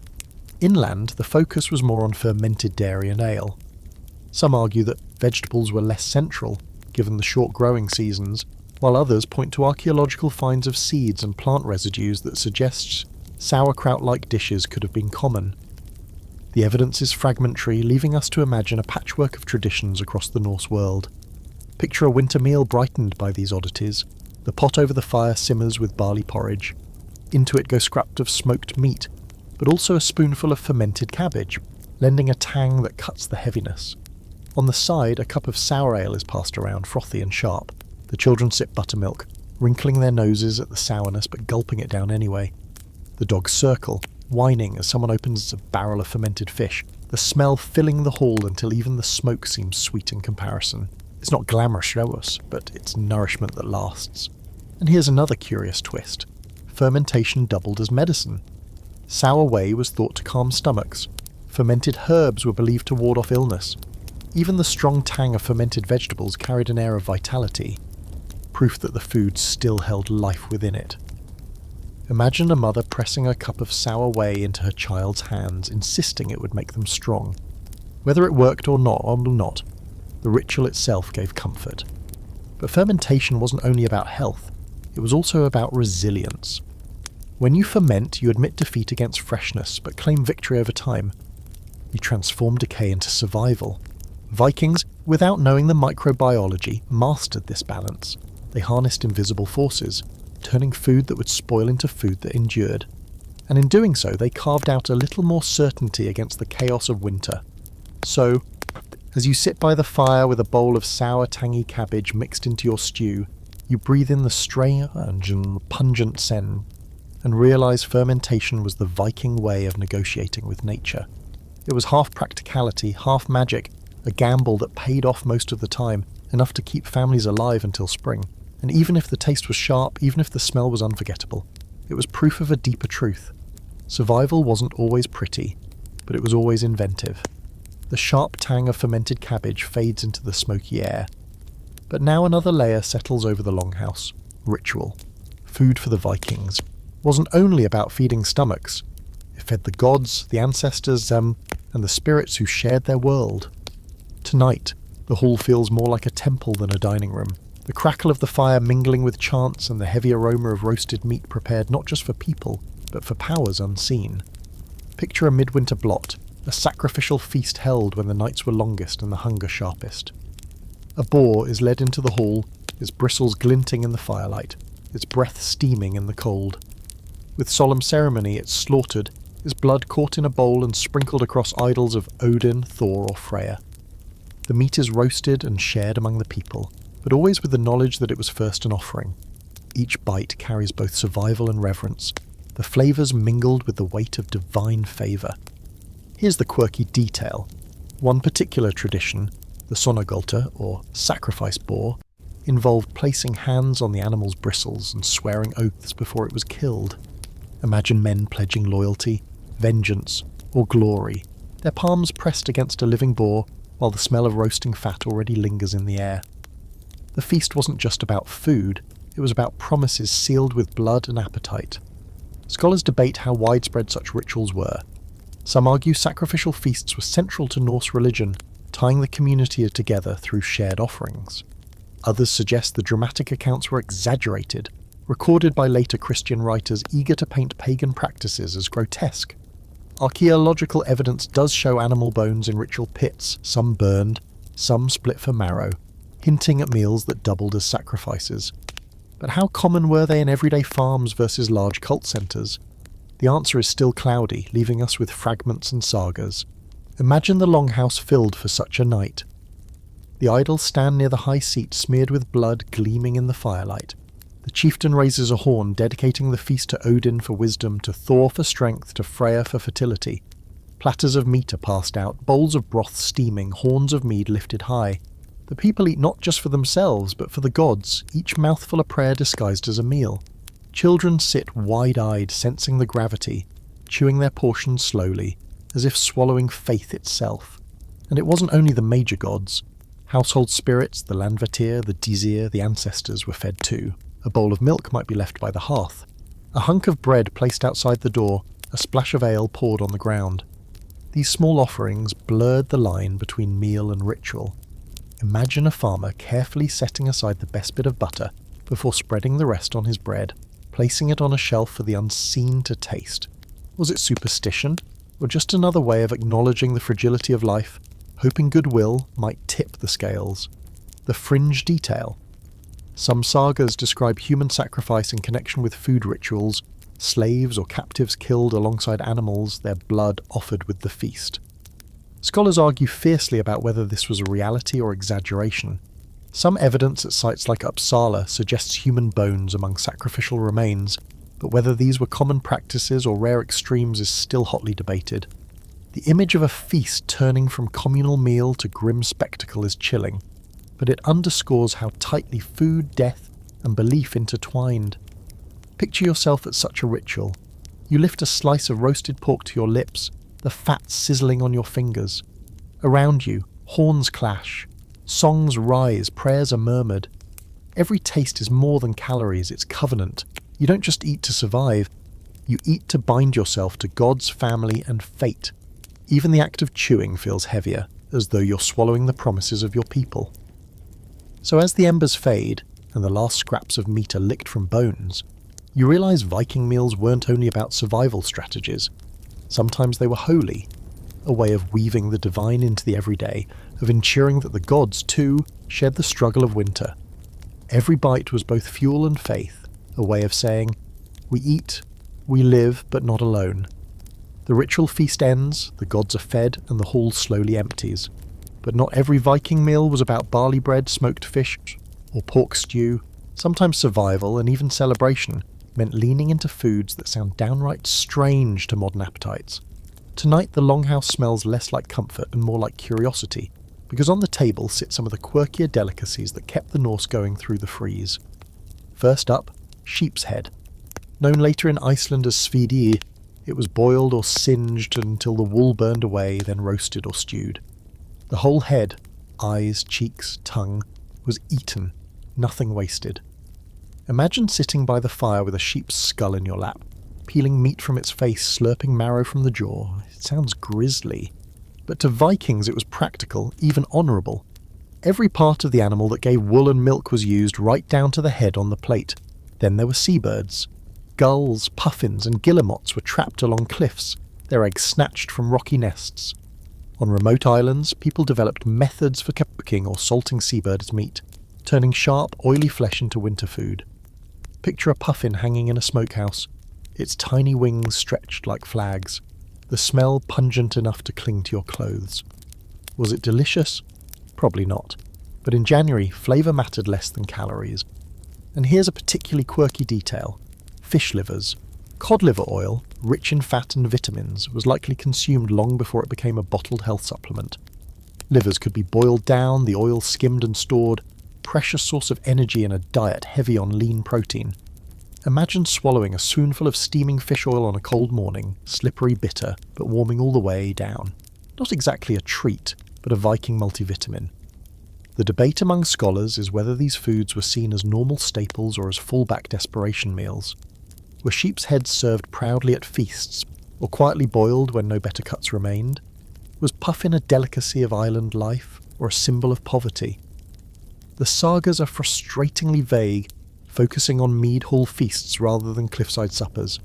Archaeological evidence shows seabird bones in Viking middens, but whether they were prized or tolerated is still up for grabs. Picture the hall on one of these nights. A pot of sheep's head stew bubbles over the fire, the cheeks soft and fatty, the broth rich. Children chew cautiously, wrinkling noses but swallowing anyway. Someone passes around dried seabird. The meat smoky, salty and sharp. Another ladles out a spoonful of cod liver oil, urging the youngest to drink it for strength. They grimace, gag, but obey. Around the hearth, laughter rises. Half amusement, half relief that food still exists in the dead of winter. The fringe detail. Some folklore suggests even stranger dishes. Seal meat boiled until tender, whale blubber eaten raw in emergencies, and even horse meat consumed in ritual feasts despite Christian outrage. To outsiders, these meals were barbaric. To Vikings, they were resourceful. Proof that nothing was off the table if it kept a household alive. Waste was luxury, survival was law. And yet, these oddities carried cultural flavour too. In Iceland today, sheep's head and fermented shark are still eaten at festivals, not because they're practical anymore, but because they connect people to their ancestors. Imagine Vikings laughing over a sheep's head feast, daring each other to eat the eyeball, creating memories that lasted long after hunger faded. What seems grotesque now may have been moments of humour, even bonding then. So as you poke at your imaginary plate of seabird stew, the smoke clinging to your fingers, you realise Viking cuisine wasn't a neat menu of bread, meat and ale. It was a patchwork of necessity, creativity and sheer stubbornness. Sheepheads, fish livers, puffins, all of it fit into the same story. When the world outside froze, you ate what you had, and sometimes what you had was stranger than comfort. The sheep's head stew simmers down to bones, the cod liver oil leaves its slick aftertaste, and you sit back by the fire, belly both full and unsettled. But while we've toured through breads, meats, fish, and quirky delicacies, there's still a question that nags scholars even today. What really dominated the Viking diet? Was it meat and dairy from their farms, or fish pulled endlessly from sea and river? Tonight the hall hums with debate, not among warriors, but among archaeologists, historians, and curious minds trying to piece together the puzzle from scraps of bone and seed. Here's the case for fish. Archaeological digs in coastal settlements like Hythabu and Trondheim have uncovered mountains of fish bones, evidence of large-scale drying and export of cod and herring. Stockfish wasn't just food, it was currency traded across Europe, feeding markets far from Norway's shores. Imagine racks of cod stretching for miles along the coast, a harvest of silver-scaled abundance. For families living by the sea, fish was constant, reliable, and calorie-rich. You could smoke it, dry it, ferment it. It filled boats, bellies, and purses. But inland, the story shifts. Excavations of farmsteads show bones from cattle, pigs, sheep, and goats dominating the trash heaps. Add to that charred grains of barley, rye, and oats, and the picture looks more like a diet centred on porridge, bread, and dairy. For farmers far from the coast, meat and milk from their own animals were safer bets than hauling barrels of fish across mountain passes. Picture a snowy valley where rivers freeze and boats can't pass. There you'd cling to the cows in the byre and the bread in the pantry. The quirky detail. Pollen analysis and residue testing from cooking pots reveal both fish oils and milk fats clinging stubbornly to clay, sometimes in the same pot. That suggests meals weren't strictly one thing or the other. They were layered, mixed, pragmatic. A stew of barley could be flavoured with both a hunk of dried fish and a splash of milk. Vikings weren't strict about categories. Food was food. Scholars argue fiercely over which side of this spectrum was more typical. Some suggest coastal Norse were practically pescatarian, living on fish and supplementing with grains when they could. Others argue the sagas, with their constant references to cattle, sheep and boars, reflect a diet more centred on livestock. The debate is fuelled partly by bias. Medieval chroniclers often mocked Vikings as fish eaters, a slur implying poverty or primitiveness. Did this exaggerate their reliance on the sea, or was it actually accurate? The jury is still out. Picture the longhouse as a microcosm of this debate. One family sits down to a dinner of fish stew, the smell of cod heavy in the air, bread dipped into the broth. Across the fjord, another family eats porridge thick with goat's milk and a scrap of pork. Both meals are Viking, both are survival, but ask a saga poet which deserves to be sung about, and then they'll pick the roast boar every time. Fish didn't make good poetry, and here lies the heart of the puzzle. Status shaped perception. Meat was glamorous, heroic, worthy of feasts and oaths. Fish was practical, everyday, the stuff of workers and children. Archaeology shows us fish bones in heaps. Sagas show us meat at feasts. Which one defined the diet? Probably both, but in different ways. One fed the body, the other fed the story. The fringe idea. Some historians suggest Vikings might have leaned more heavily on fish than we think precisely, because sagas downplayed it. Fish kept the population alive, but meat was the cultural ideal. It's a little like modern people posting steak dinners on Instagram while living mostly on pasta at home. The sagas are highlight reels, not grocery lists. So as you sit by the hearth, imagining one household chewing through stockfish while another savours goat stew, you realise the truth doesn't have to be either or. The Viking diet was as varied as the landscape itself.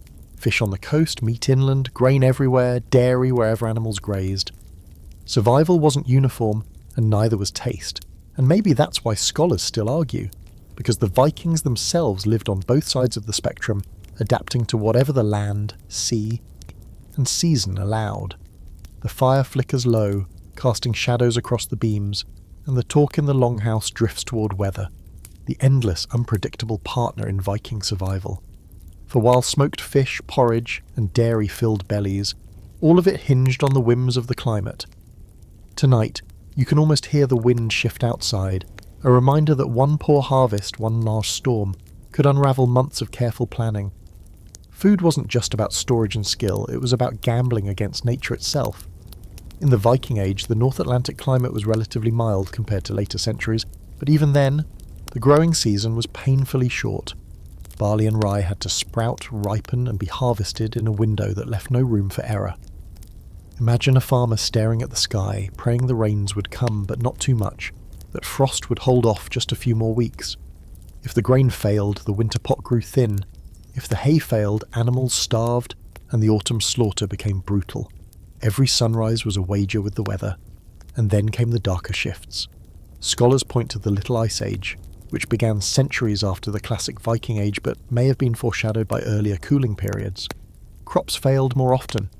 Sea ice thickened, and sailing routes grew treacherous. Imagine rowing into seas choked with unexpected ice flows, your dried fish stash dwindling because you couldn't reach Greenland's shore. Climate change wasn't a headline for the Vikings, it was a lived reality that quietly eroded their world. Here's the quirky detail. Some Icelandic sagas describe summers so poor that hay had to be cut from seaweed and marsh plants to feed livestock. Farmers dragged kelp from beaches, dried it and stuffed it into barns as emergency fodder. Cows chewed reluctantly, and the milk they gave tasted faintly of the sea. Imagine pouring that into your morning porridge, a bowl of barley and saltwater essence. Not ideal, but better than hunger. The debate among scholars is whether climate shifts directly triggered the decline of Viking colonies abroad like Greenland. Some argue that cooling temperatures and shorter growing seasons doomed farms there, leaving settlers too dependent on imported grain. Others counter that social and political pressures mattered more. Conflict, isolation, or refusal to adapt diets more fully to the Inuit-style reliance on marine resources. Did Vikings starve because of weather, or because of stubbornness? The truth, as usual, is probably tangled in both. Picture a longhouse in Greenland. The snow piles high outside, sealing doors, the fields buried under white months longer than expected. Inside, the pantry is already thin. Bread is gone, meat is rationed, and the only relief comes from fish caught through holes in the ice.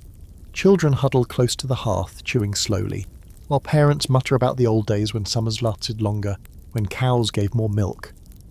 You can almost feel the dread, not just hunger, but the fear that the world itself is turning against you. But not all was despair. Vikings were remarkably adaptable. Sea ice closing off one fjord meant opening another for seal hunts.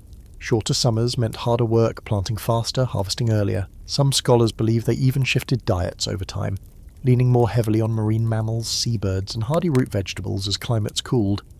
Imagine the creativity required, turning kelp into fodder, seabirds into stews, and whatever scraps the land still offered into fuel for another season. The fringe speculation? Some environmental historians argue that climate shifts may have also fueled raiding. A bad harvest at home could push restless young men to take to the seas, searching for food, wealth, or land elsewhere. In that sense, your bowl of porridge back in Norway might be tied directly to a raid on an English monastery. Hunger and opportunity tangled together in the oar's rhythm. So as you sit in the longhouse with the wind whistling at the door, you realise Viking survival wasn't only about clever storage or fierce hunting. It was about reading the skies, enduring the shifts, and making peace with the fact that sometimes, despite all planning, the land gave too little. The sagas sing of warriors, but behind those stories lie generations of farmers, sailors, and mothers staring at the clouds, hoping the world itself wouldn't starve them out. The winds still whip outside, snow piling high against the longhouse walls, but inside the true centre of Viking survival glows steady and warm: the hearth. It's easy to imagine raids and feasts, smokehouses and slaughter, but in the end, most Viking meals began and ended right here. A fire burning in the middle of a timber hall, flames licking upward through the smoke hole in the roof. Tonight, let's sit closer to the embers and watch how daily life unfolded around this blaze that was half kitchen, half lifeline. Picture the scene. The fire pit stretches down the middle of the room, lined with stones blackened from decades of use. Iron tripods hold pots above the flames, their sides crusted with soot, their contents bubbling, porridge, stew, broth, maybe a hunk of salted fish softening in the heat. A wooden ladle rests nearby, sticky from use, waiting to stir. Children crouch close, hands outstretched, warming fingers while their mother scatters herbs into the pot. Dogs sniff around the edges, tails wagging, hoping for bones. Every smell, every sound, every breath of warmth comes from this single glowing core. Cooking here wasn't quick. Bread baked slowly on flat stones near the coals, flipped with careful hands to keep from burning. Meat roasted on spits, fat dripping into the fire, hissing and popping. Stews simmered for hours, growing thicker and richer as ingredients were added bit by bit. Picture yourself dipping a spoon into the pot at different times of day. Morning barley thin as soup, evening barley thick enough to stand your spoon upright. The hearth was a clock as much as a kitchen. Here's a quirky detail. Longhouses were smoky, very smoky. With no chimney, only a roof hole, the air often hung heavy with haze, eyes watered, clothes soaked up the smell, lungs filled with soot. Yet that same smoke preserved meat hanging in the rafters, killed off pests, and kept the hall warm. Imagine living in a world where every bite of food tasted faintly of ash, where your hair smelled of smoke from cradle to grave.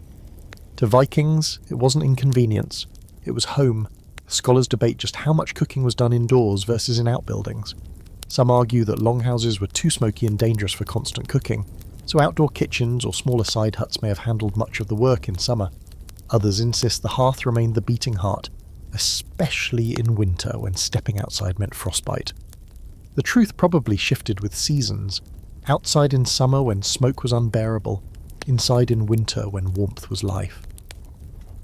The hearth wasn't just kitchen, it was gathering place. Families sat around it to eat, talk, mend clothes, carve wood, share stories. Meals weren't isolated events but woven into the fabric of daily work. Picture a father sharpening a knife while chewing bread, a child stirring porridge as practice, a grandmother humming sagas while sprinkling dried herbs into a pot.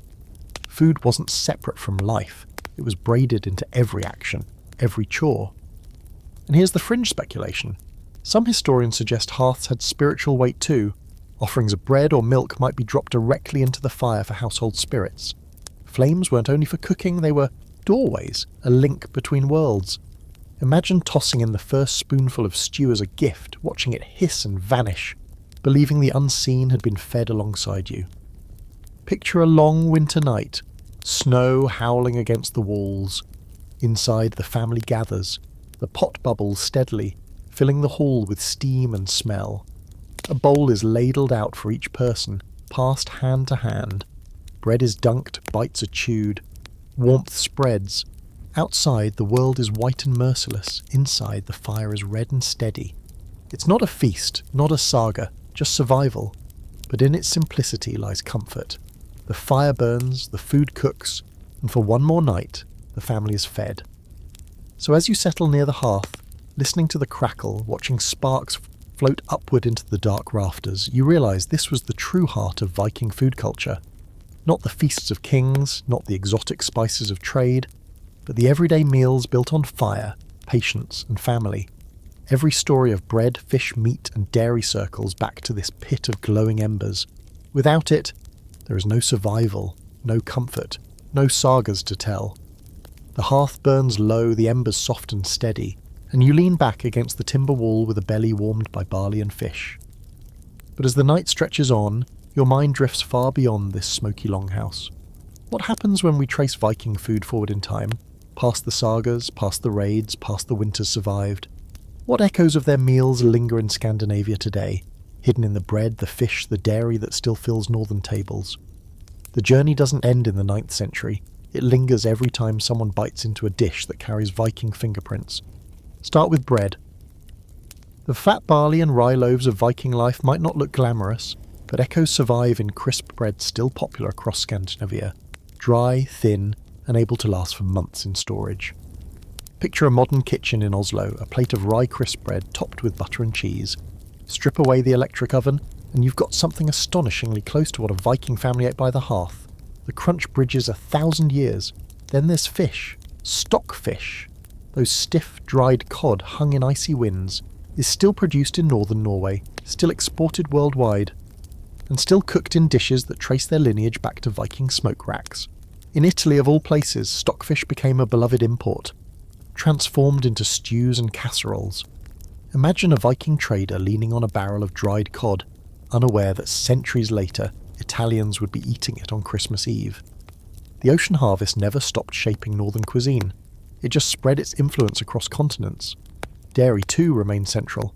Skyr, once a Viking staple, is now marketed as a protein-rich superfood in grocery stores far beyond Iceland.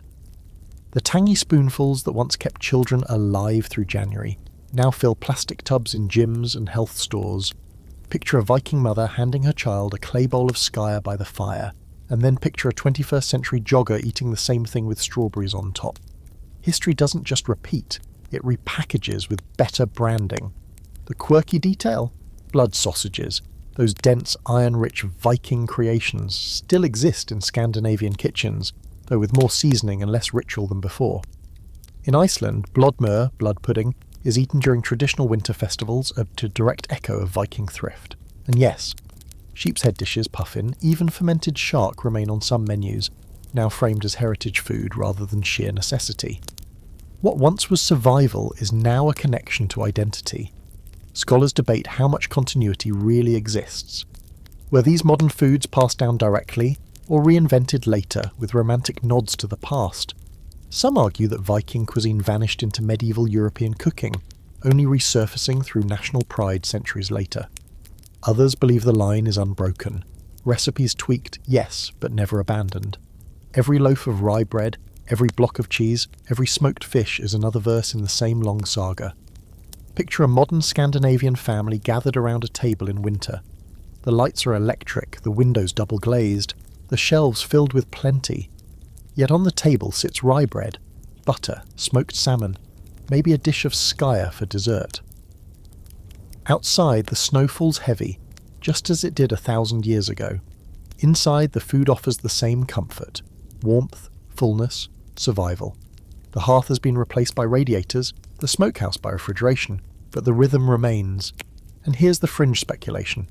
Perhaps what the Vikings really left behind wasn't just recipes, but an attitude. Resourcefulness, resilience, the refusal to waste, the willingness to eat what was available. whether puffin or porridge, sheep's head or skyr. Even today, the Scandinavian concept of friluftsliv, living with nature, enduring it rather than fighting it, feels like the culinary philosophy of those smoky longhouses carried forward. So as you sit by the last glowing coals of the fire, the sagas of barley and stockfish, butter and blood puddings circling in your head, you realise the Vikings' table never truly vanished. It lingers in crisp bread crunches, in skyr's tang, in the smoke of salmon fillets, in the thrift of using every scrap. Their meals weren't just survival strategies, they were cultural seeds, planted in frozen soil and still sprouting in kitchens across the north. And though you might not gnaw on dried cod tonight, or chew through bark bread, every bite of rye, every spoonful of yogurt, every smoky taste of fish carries whispers from that longhouse fire where winter was beaten back, one meal at a time. The last coals glow faintly in the longhouse, and you ease back into the quiet. The sagas of Viking survival gently fading into the dark. After wandering through 25 chapters of bread and barley, the hoke and salt, feasts and famine, so you've tasted the rhythm of their winters, sometimes harsh, sometimes inventive, sometimes surprisingly familiar. What began as a cold, desperate question, how did they endure, ends with something softer. The realization that their story isn't so different from ours. Think about it. We still worry about storing food just with refrigerators instead of smokehouses. We still gather around tables to mark rituals, whether with roast turkey, birthday cake or New Year's champagne. We still reach for comfort food when life feels bleak, and we still tell stories about what we eat. The Vikings were no strangers to these instincts. They just did it with rye bread instead of sourdough starters, cod instead of canned tuna, bog butter instead of margarine, and there's something comforting in that continuity. 1,000 years separate your kitchen from a smoky longhouse, but both echo with the same needs: warmth, fullness, connection. You can almost picture a Viking mother scolding her child to finish their porridge, a father carving up a roasted joint with quiet pride, a family laughing as they dared each other to eat the eyeball from a sheep's head. Swap the stew for spaghetti or the stockfish for takeout pizza, and the heartbeat is the same. As you wind down, let the images blur. Racks of cod swaying in the Arctic wind, butter churns thudding rhythmically, feasts roaring with mead and laughter, quiet bowls of porridge eaten in silence. These weren't just meals, they were survival stitched together day by day, flavour by flavour, and against the endless dark of northern winters, they were also hope, the belief that spring would return, that the fire would hold, that tomorrow there would still be something to eat. So close your eyes now. Let the hearth smoke drift into memory, and carry with you the strange, resilient poetry of Viking food. May it remind you that survival can be gritty, resourceful, and even a little quirky, but it's always a story worth telling. Sweet dreams, and may your table, whatever's on it, be full, warm, and shared.